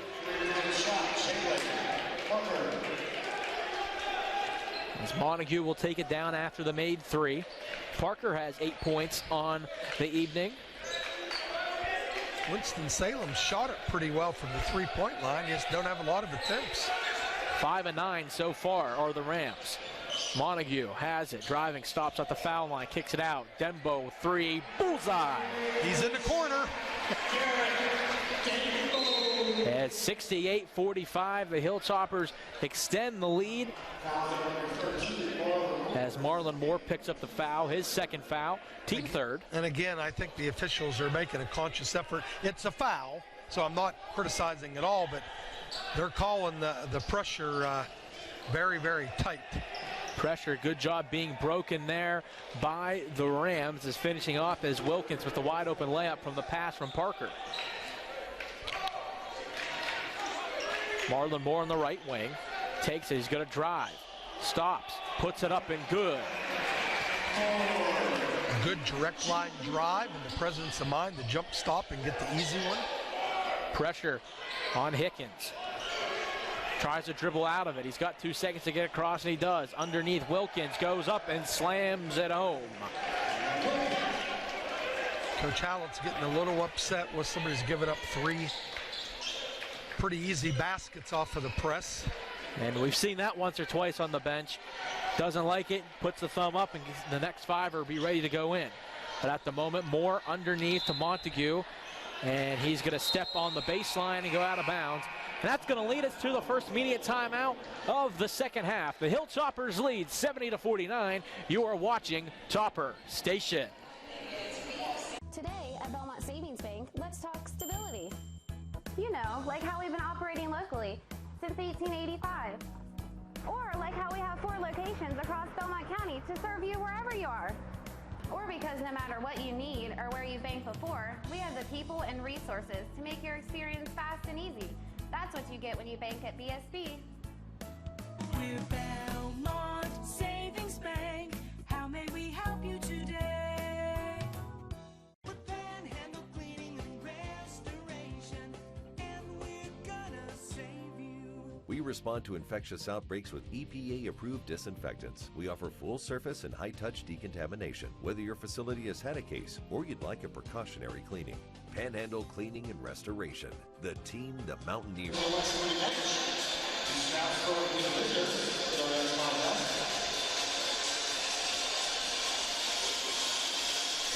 Welcome back into Topper Station. I'm Isaac Basinger. Joining me, West Liberty Athletic Director and former women's basketball coach Lynn Allum. Hilltoppers lead 70-49, and Coach, we've mentioned it, or we've seen the last couple defensive possessions for the Hilltoppers. Hasn't been the greatest. Seems like the Rams are getting some easy baskets. And that happens when you're committed to the pressure the way West Liberty is. You're never going to be perfect at it. If two people are guarding one, someone is inevitably open, especially if you're aggressive enough, you're going for the steals. So they may have blown a rotation or two, which Coach Hallett's not happy with, but if you think you can press like this and not give those up, it's just not realistic. Getting it down the other end, Wilkins has it, stops, kicks it out to Parker, and the Hilltoppers get back to the half-court defense. Going now, trying to find space. Floater up and no good. Robinson gets the rebound. Pinballs, goes out of bounds. It's no good. Cook was the one who shot the layup. Spectacular defensive board there by Pat Robinson. Hilltoppers looking to extend that 21-point lead here at the moment for 14:05 remaining in regulation as Bryce Butler has it, trying to find space. Kicks it out. McKinney right there, lays it up and in. Wow, is that a good play? That is a good play. Bryce Butler beats his guy on the baseline and has a presence of mind to find a cutting Malik McKinney. Great vision on that one there as this one goes out of bounds off of Wilkins as the prayer was sent up. And it goes out of bounds off of him, and the Hilltoppers force another turnover. Make that number 17 on the night for the Rams of Winston-Salem State. But the Hilltoppers give it right back as Cook going layup good. Hilltoppers looking to move it. Kovacevic to Butler. Trying to find McKinney, back to Kovacevic. He fires the triple off the mark. Battle for the rebound, collision, but eventually Parker comes away with it for Winston-Salem State. Pull up three, Cook off the back iron, no good. Battle for the rebound, Kovacevic takes it down. He wants to push the pressure as well. Tries to get the pass down the lane to Butler. Looked like he might have been grabbed there a little bit, but we'll play on. Parker down the right side of the lane, dumps it off underneath. Kovacevic gets a piece of that one. And they're going to say it hit the under part of the basket, which is out of bounds off the block of Kovacevic, and the possession will stay here with Winston-Salem State. Now, another concern that Coach Hallett had coming in, he felt his team was a little loose with the basketball in the preseason, and it was a definite concern. You look at the halftime stats, West Liberty's only turned it over 3 times, but they've gotten a little loose here the last couple minutes. Parker sends it over to Parsons, looking, trying to go off the left side, can't get it to fall. Kovacevic gets the rebound and kicks it over to Pat Robinson down the right side of the floor. Robinson going through the defense, gets it to rattle home. Pat Robinson does it again. He's just so skilled, and I talked about this a lot last year. He is a man among boys strength-wise. He is abnormally strong. Hilltoppers force a turnover. Butler underneath. Can't get it to fall. It's going to be poked out the other way. 2-on-1 going the other way. Parker, 3, wide open. Off the mark. Battle for the rebound. It's going to be one underneath by Reed. He gets it up to go, and he gets the offensive putback. As Montague gets it over. Trying to jump the pass. There was Cook. Robinson kicks it out to Webb. Austin Webb, the freshman, to Robinson. Open 3 off the mark. Butler with the putback. Yeah, that's not an easy tip in to elevate, get your hand on that, but that was calculated there. He kind of cupped the ball with his hand. And as I believe, somebody forced a turnover, but the whistle was blown before that. Was it possibly a kicked ball? I'm not sure. It was not really any hand motion or signal was made. We're just going to rack it up and do it again. Bryce Butler was pretty excited. He was getting ready to shoot a wide open layup. Now coming the other way, Hickens, a three, good. 3-point shot, Jonathan Hicklin. As Hicklin has had himself a pretty good game so far. He's a leading scorer now with 11 points for the Rams. It's Elijah Watson thinks about the three, doesn't take it. Euro steps and lays it in. It's an impressive play. Kind of knew where he was going with that, and a little bit of a Euro step to get to the rim. Driving now, Parsons, good. Good way to control his body with the big man on him. Yeah, that was an impressive finish, too. Here's a layup. Robinson driving, contact, can't get the fall, rebound by Hicklin. Trying to push the other way, he has numbers. Dumps it off underneath, Parsons gets the easy layup to go up and in. The lead is now at 18 for the Hilltoppers as Bryce Butler has it on the left side. Winston-Salem won't go away. West Liberty's had it up to 23 twice. As Watson slips and then tries to get it, and he's going to get teed up as a technical foul is upcoming on Elijah Watson.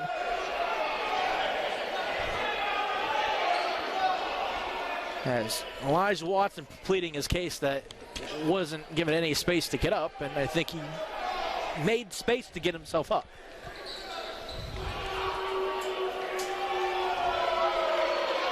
So a technical foul here on Elijah Watson.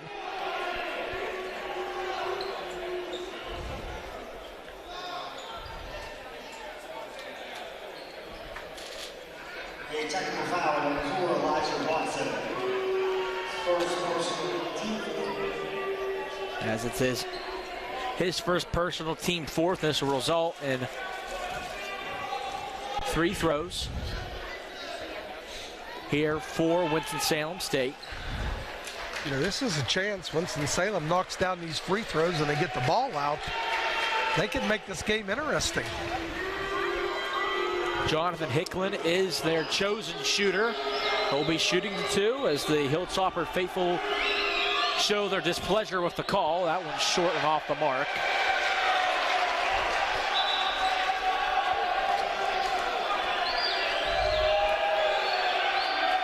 Hicklin second, fires away, and it's good. So 1 of 2 at the line for the technical 3 throws. And the Rams will have the ball now as they still trail 78-61.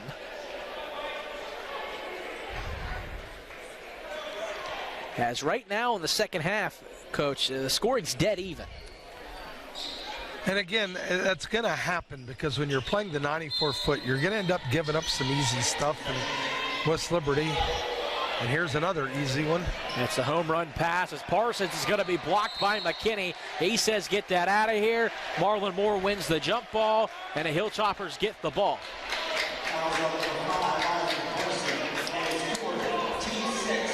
Actually, not even called the jump ball either. It's called a foul on Winston-Salem State. That goes on Isaac Parsons, and as public address announcer A.J. Proger said, that is his 4th.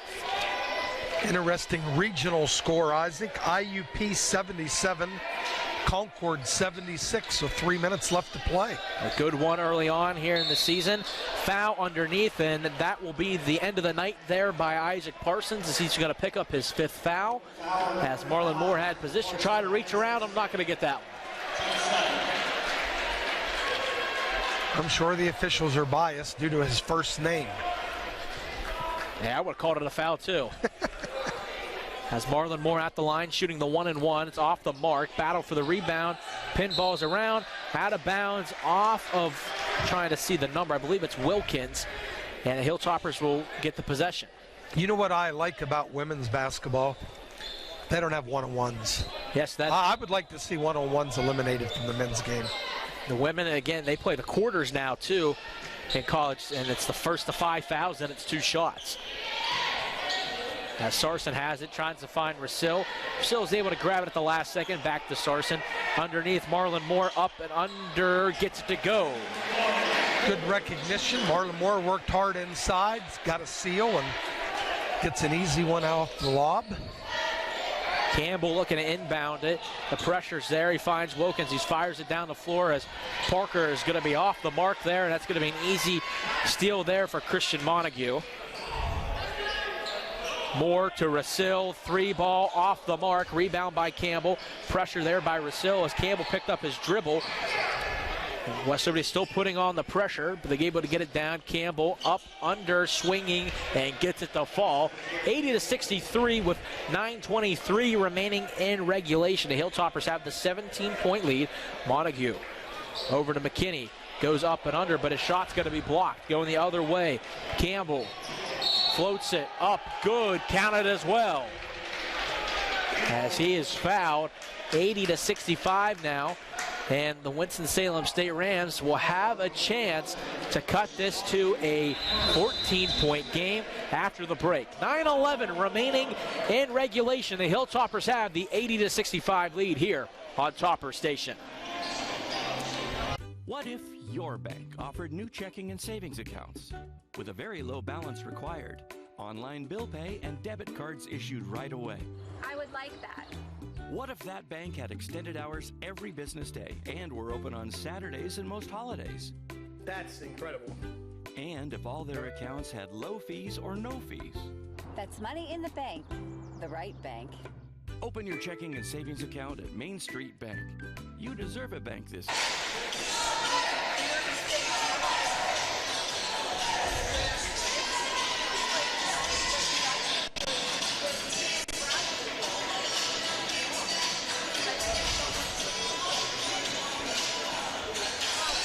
Welcome back into Topper Station. 80-65, the Hilltoppers have the lead, but the Winston-Salem State University Rams are starting to creep their way back into this game, Coach. Yeah, they've handled the pressure pretty darn good in this half. They've gotten some really easy opportunities against the West Liberty press, and they've converted them, and they're hanging around. And West Liberty, again, they just haven't shot the ball at the level I think they can shoot the ball, and we're looking at just 9 minutes left, and it's an 80-65 game with Winston-Salem trying to finish the old-fashioned three-point play.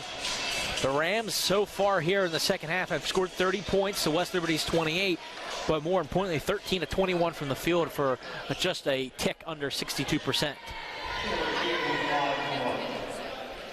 Cameron Campbell at the line trying to finish it off. As Coach said, the old-fashioned three-point play, and he does.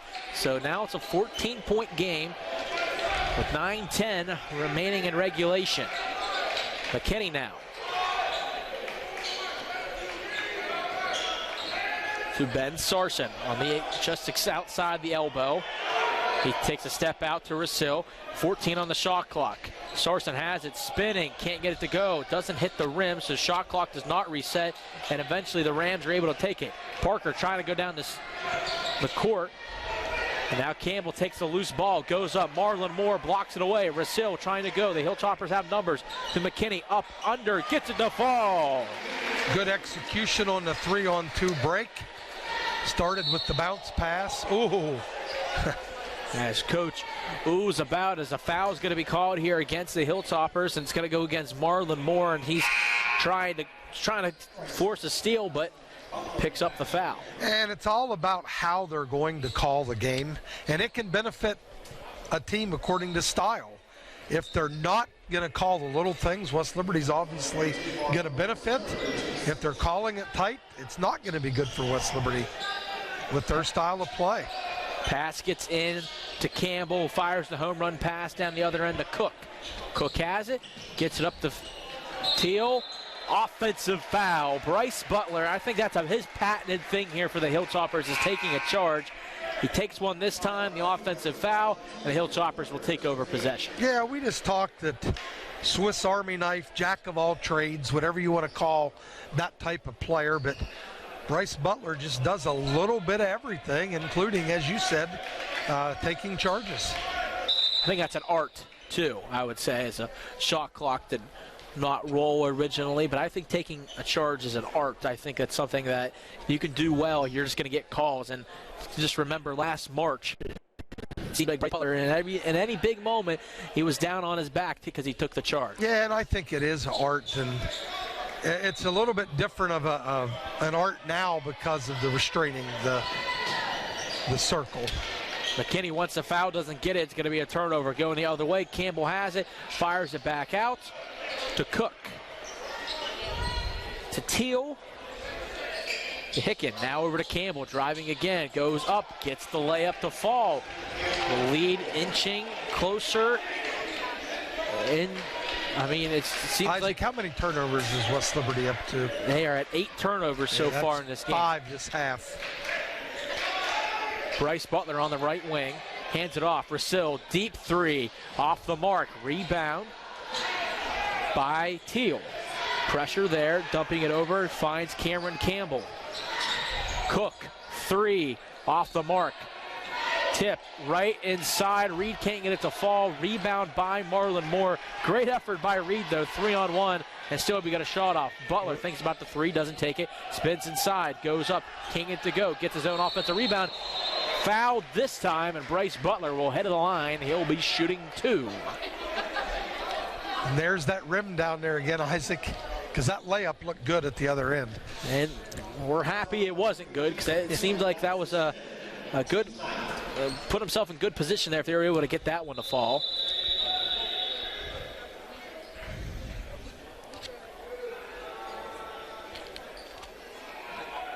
As that's the 5th foul on Cameron Campbell, so he is done for the night as well. So 2 key contributors are done for the game as they fouled out, that being Cameron Campbell and Isaac Parsons. The game has gotten just a little bit sloppy for West Liberty, which is anytime you're playing with big leads, there's a danger of getting a little complacent in that happening. And Coach Hallett's looking up at the clock, and 7-12 left, 14-point lead. But I don't think they want to take their foot off of the gas. But they got to get back into a little bit of a rhythm here and start executing and knock some shots down. As Bryce Butler's first free throw touches every part of the rim and drops. And remember, this is going to be an experiment here, probably for the next couple weeks. You got so many newcomers, and what kind of lineups? What are you going to get comfortable using, and when do you use them? Free throw's good. Marlon Moore picks up the foul. It's going to be his 4th now, and this will put him in the 1-and-1. Marlon got caught a little flat-footed there in no man's land. The guy gets the ball, and you're back probably 3 or 4 feet, and they get a running start, and it's hard to slide back in front. At the line now, Jonathan Hicklin. First free throw is good of the 1-and-1, so we'll shoot another. 84-69 is our score. 7:07 remaining in regulation.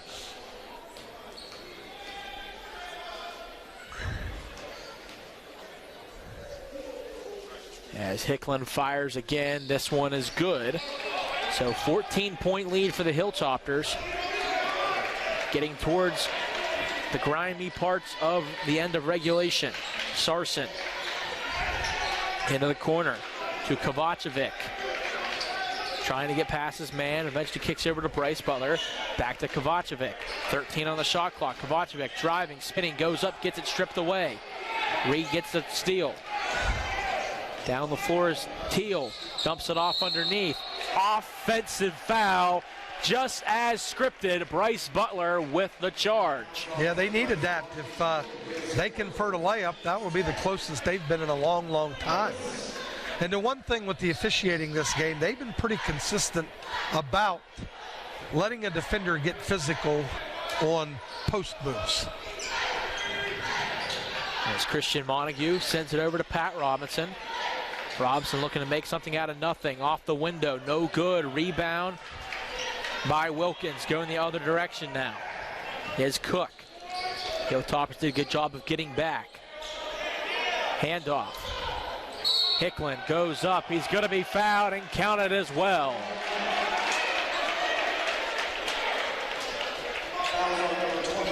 As Ben Sarson picks up the foul. This has been a considerable drought for West Liberty on the offensive end of the floor in the last 6 or 7 minutes. Hicklin at the line. Free throw is good. So it's now an 11-point game here when the Hilltoppers were feeling pretty good about themselves. Montague. As Sarson takes it now, fires the three off the mark. Battle for the rebound, going to be won by the Rams. Having a chance now to cut it down to single digits with 5:50 remaining in regulation. It hasn't been single digits probably since the 16-minute mark when it was 14-4. I think that's when West Liberty went up double digits for the first time. As the Hilltoppers force the turnover, Robinson to Montague, up, under, foul, and he'll head to the line, and he'll be shooting two. Good unselfish play by Pat Robinson that time. Created the angle on a 2-on-1 and dishes to Montague, who was running with him. The foul there on number 13, DeQuavius Wilkins. That is his second.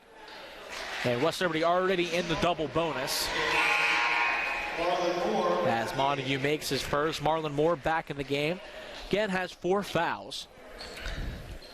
Isaac, I was incorrect when I read that regional score. It was not IUP. It was Pitt Johnstown. They're playing at IUP in a tournament. Still close matchup here in the Atlantic Regional. And Cal PA was up on Charleston with 12 minutes left to play. It's crazy times of year here in the beginning because obviously teams are very different from the beginning than they are at the end, but it's good stepping points and kind of know where everyone's at. Well, former Wheeling coach Danny Sandcombe is the head coach at Cal now. As going up and under, the foul's going to be called as Hicklin trying to get the basket to go, and it's going to be Marlon Moore's 5th foul. So we mentioned he had that one reaching foul at the beginning of the half, and Isaiah had something to give then, and now he just fouls out of the game with 5:12 remaining. Yeah, now that doesn't look so smart, as I was praising him earlier. So Marlon Moore's night is finished. He finished with 13 points, 3 assists, 6 rebounds. Hicklin at the line shooting 2. First one is good. Pitt Johnstown and Concord 85 all in overtime. Doesn't get much better than overtime in the first game of the season.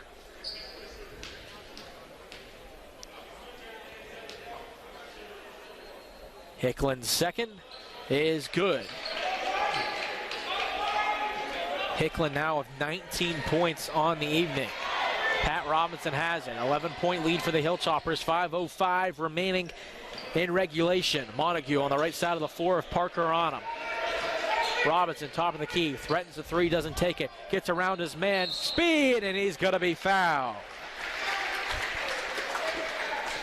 Pat Robinson will be shooting 2 after this media timeout. The Hilltoppers lead 86-75, but the Rams don't have any quit left in them. See how this one concludes here on Topper Station.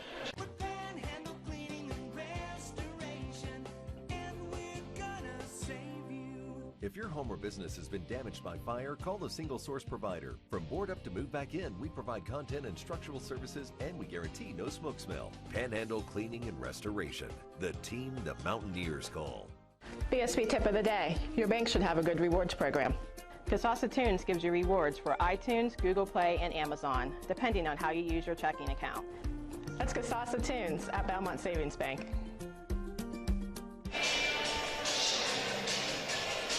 Welcome back in the Topper Station. The Hilltoppers have the 86-75 lead, but Winston-Salem State made this one not as easy as the Hilltoppers were hoping for. Yeah, and it's really interesting, Isaac, about in these sports, well, in all sports, but in basketball, which we're talking about tonight, is if you just lose a little bit of focus and your angles are just a little bit different when you play the style that West Liberty does, it makes a huge difference. You know, you're a little late getting somewhere, or you take a bad angle, you don't get the trap, they throw over top, and the next thing you know, you're giving up layups. And it's not even so much an effort thing. It's just a little bit of a wrong decision here and there, and they can exploit it. And I'm going to give Winston-Salem credit. They turned it over a ton earlier in the game, and they've kind of got themselves organized, and they have continued to attack the West Liberty press, and they find themselves only down 11 here with 5 minutes left. And one thing I was going to praise of them as well is we've seen plenty of teams go and play West Liberty and different philosophies as they go after breaking the press. Are you going to try to go and get the points that West Liberty might be giving you, or are you going to be pulling it out? In the first half, Winston-Salem State put out and wasn't trying to get in the running game with the Hilltoppers. Second half, they started to go get the points now and cut the lead down. As Pat Robinson at the line, he'll be shooting 2. First one is good.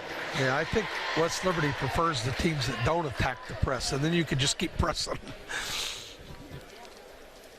Robinson second, he goes 2 of 2, 88-75, under 5 minutes remaining in regulation. West Liberty only has 3 assists in the entire second half, Isaac. That's a big stat for the Hilltoppers, and shots haven't been quite falling as they come out in the zone there. As Montague comes, reads it perfectly, trying to go for the steal and go all the way down. Can't get the follow, but right there is Pat Robinson. He's able to finish it up. Yeah, great steal by Montague. He elects to try to finish at the rim. He misses, but the hustling Pat Robinson converts. Hilltoppers staying in the zone. 3 here. Parker off the mark. Sarson gets the rebound. They're going to get a foul, but it's going to be going the other way as Malik McKinney will head to the line, and he'll be shooting the 2. You feel really good as a coach when you do something out of the box a little bit. In most programs, going to a zone is not that far out of the box. And West Liberty's program, a little out of the box. The coach dials it up. They go zone 2 consecutive possessions and get a steal and a layup the first time and draw a foul after forcing a miss on the other end. As McKinney makes the first, the foul was on number 24, Alexander Reed. That's his 4th. And now you see Winston-Salem State, they're putting in a little bit smaller of a lineup. As McKinney makes the second free throw as well, 92-75. The Hilltoppers trying to continue extend that lead. As I think the little clock issues again. And not only is it the first game for the players and the coaches, it's also the first game for the broadcasters, the scorers table, the officials. Pass underneath is going to be tipped and going out of bounds. And I'll tell you one thing, I forgot how fast these games move. It seems like you do it for 3 years now, and you feel like you got a hold of it, and then all of a sudden the first one back, and yeah, it feel a little bit similar, but still a little tough to get back in the swing of things. Well, especially for us, because we did a number of football games. You switch the sport. Has kick ball called here, and Winston-Salem State will maintain and have the possession. But exactly, football is a lot slower of a sport when it comes time to say things than it is basketball, at least on the broadcasting spot. Cook's shot no good, rebound by Pat Robinson. 3:40 remaining in regulation. The Hilltoppers lead 92-75. Robinson top of the key, finds Montague. Driving, he's got a man underneath, it's Butler. Easy give and go on the backside, and Butler gets the easy layup. Yeah, that's a perfect execution of a ball screen. West Liberty still in that zone pressure as Cook tries to break it by dribbling through it. Eventually has to kick it out to Teal. Teal layup, no good. Rebound by Ben Sarson. Sarson's going to find Bryce Butler, who's going to corral it and get everything set up. As Pat Robinson has to take it, as trying to pick off the pass was Teal.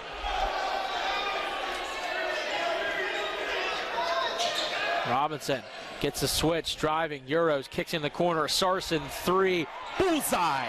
97-75 after the Ben Sarson 3. Great pass by Pat Robinson, and you know, the great players find a way, Isaac, to elevate their game. You know, Pat Robinson's a first-team all-conference player, all-region type of kid, and there's some things he does incredibly well, but we've seen tonight he's improved his passing game a little bit. Free was off the mark, and the rebound is poked out of bounds. West Liberty has the possession, has Pat Robinson on the right side of the floor. Able to get past his man, finds Bryce Butler. Hilltoppers have no problem running the clock here at the moment. Sarson has it again, kicks it out. Montague, 3. Off the mark, in and out. Robinson, offensive rebound, and he gets the putback as well. He's just so strong. 99-75, under 2 minutes remaining in this one. Parker on the right side. West Liberty still in the zone. Pass underneath. Reed picks up his dribble, kicks it back out. 3 ball coming off the mark. Rebound by Bryce Butler. Isaac, has Winston-Salem scored since West Liberty went to the zone?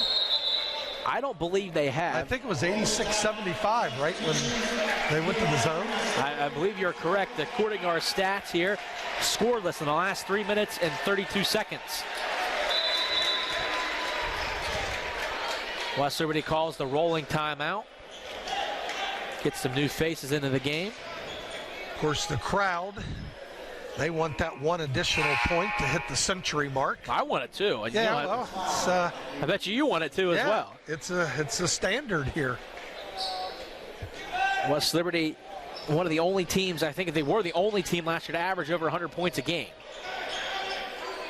Elijah Watson underneath, up and under, and he slams it down. There's 101. And there's a good forceful drop step, and we'll call that a mini dunk. Hands were above, the ball floated over, but didn't throw it down of quite the authority, but it's still a great move by Elijah Watson.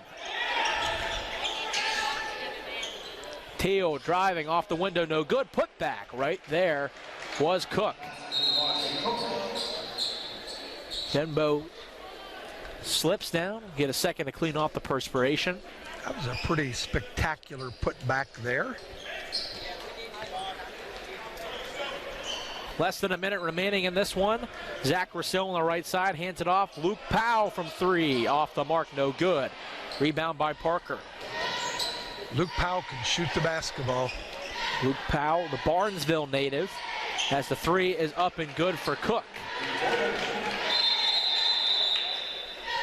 Clock issues again. Those will get fixed very quickly.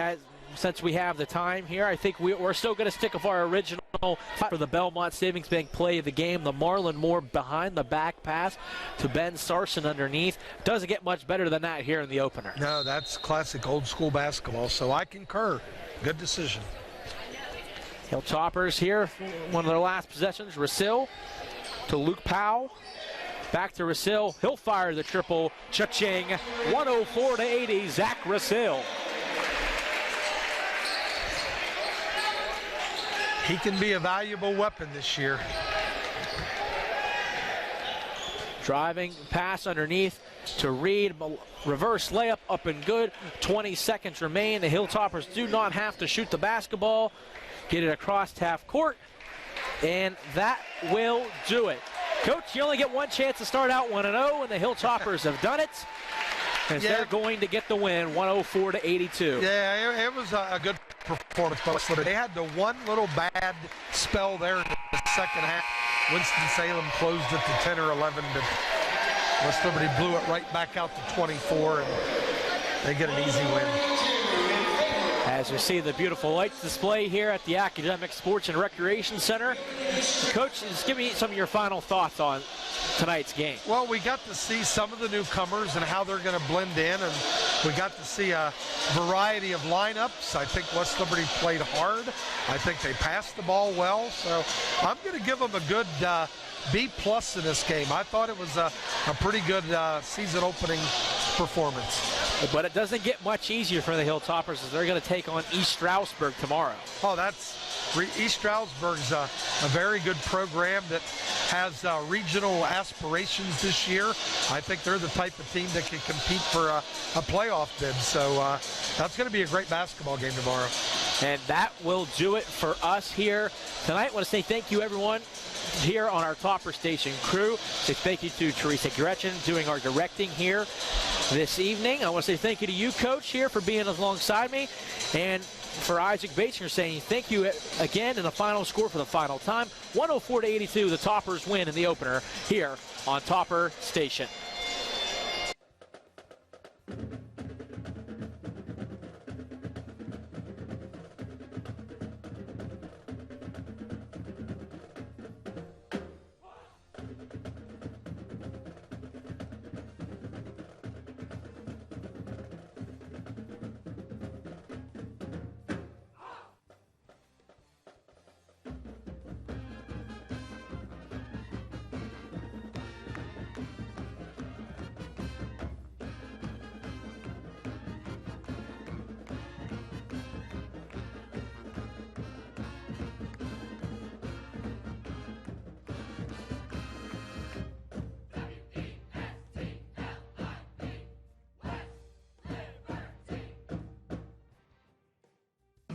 Do you want to learn more about West Liberty University?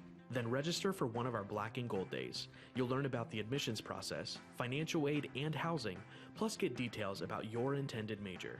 You'll even be entered for a chance to win a $1,000 scholarship just for attending. It's everything you need to know. Get registered for our December 3rd event at westliberty.edu/visit. Visit, tour, connect at West Liberty University. I'm Katie Blyfus, and I'm in the Business Management program at West Liberty University. Blyfus Tire Service has been in the family since the doors opened in 1955. My dad is the third generation to operate the business, and I hope to take it over in the future. We pride ourselves on great customer service and honest business practices. As a business management student at West Liberty, I'm acquiring the knowledge and skills I'll need to be the next manager at Blyfus Tire Service. Find out more about business management at westliberty.edu/business. Hey, my name is PJ Mazik, and I'm a second-year dental hygiene student. I chose West Liberty because it's far enough away from home, but not too far. I wanted to wrestle in college, and West Liberty Wrestling is knocking on the doors nationwide. On the academic part of things, West Liberty Dental Hygiene Program is well respected nationally as well. We actually have a full-size dental hygiene clinic here on campus for West Liberty staff and students, and it's open to the community. My years here have been nothing but the best, and I feel overly prepared for my next step in life. Visit westliberty.edu/DH for more information. I'm Carly Pajak, and I'm a senior majoring in nursing at West Liberty University.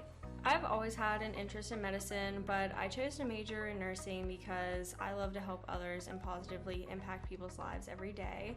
I think it's important to know that West Lib's nursing program goes beyond the classroom, from going to the lab to clinical, even studying every night. The professors really keep us busy, but it's better to prepare us as nurses in the future. For more information, visit westliberty.edu/nursing.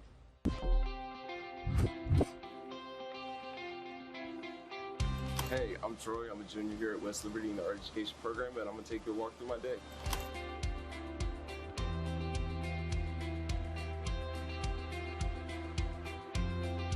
And now we're going to head into F209 in Creative Arts to look at our dynamic compositions for 2D foundations. We see a little bit of positive and negative. Yeah. Like we see this as positive, right? And this as negative. Is the negative as interesting as positive? I chose art education at the beginning because of summers off, and I thought grading art would be really easy, but over the course of my first semester, I realized it's a lot deeper than that. It's about teaching a way of creative thinking, a way of honest, unique self, like teaching your own unique self, because every human's thought process is different, and through art, your appreciation for visual cues are all different per person. I would like to continue on and teach in the high school setting, and then eventually I want to work my way into my master's, and then end up teaching, hopefully at a university. Now we're heading into intro to exceptionalities. So we're going to look into a tribe. Groups at your table, you're going to be looking into this tribe and discussing how you feel about this tribe. With the education courses, you're going to have in-class lectures per usual with other education majors, some entry level, some maybe further on, and then just growing in field components as well, so you will be teaching in a field environment, in a classroom with other teachers, and learning about other ways you can teach students. And now we're heading into our studio course for drawing one with Mr. Pencil. So we went through that whole process of how we start, right? Keeping this contour nice and light. Don't be heavy-handed, because then we need to take that contour and eventually push it into the drawing as we develop our value. In the art program, you start with your fundamental courses first. You're going to be taking studio courses, so main courses like Drawing 1, 2D Foundations, and then you're going to grow from there into printmaking. You don't build the photorealism from first and then take Drawing 1. They would have you build through Drawing 1, then Drawing 2 and 3, and then so on, and then you would get to the more complicated and diverse stuff. Now we're going to head into art theory and criticism with Dr. Groves. Today, we are going to actually do a project. Okay, today's teaching is about critical thinking. You did a worksheet on how do you teach art history through a critical thinking lens. The art education program at West Liberty is really like a big family. I was taken in as a transfer student, and Dr. Grubbs took me in and he really showed me the path of my art career further, being a design student and working through education as well.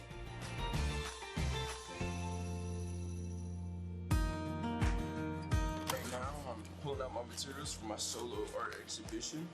Well, not solo, technically, but my piece is in the exhibition for the National Art Educators Conference. For my exhibition project that I'm working on, it's for the National Art Educators Conference. It's coming here early October. I'm hoping to enter 3 pieces just to show in the gallery that we have in our Fine Arts Center. I've really never exhibited any pieces, and it's really going to be my first time doing that, and I'm really excited for the opportunity to be able to do that.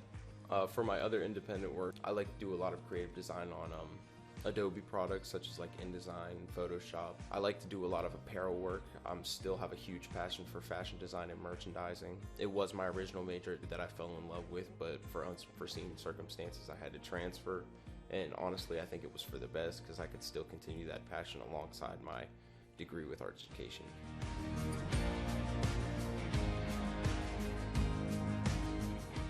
It being a much smaller college, I thought I wouldn't get the social experience that I would have had at my D1 university originally, and I thought I would have gotten singled out and honestly would have slipped through the cracks a lot easier than I would at a large university. But honestly, I was embraced like a member of the family, and it made me feel extremely comfortable, and it made me feel extremely confident. And when you come here, don't think that you need to change yourself. You can always be yourself, and the community here at West Liberty will accept you for you regardless. So if you have any fears, don't, because this is a community in and of itself, and the Hilltop Nation will gladly have you.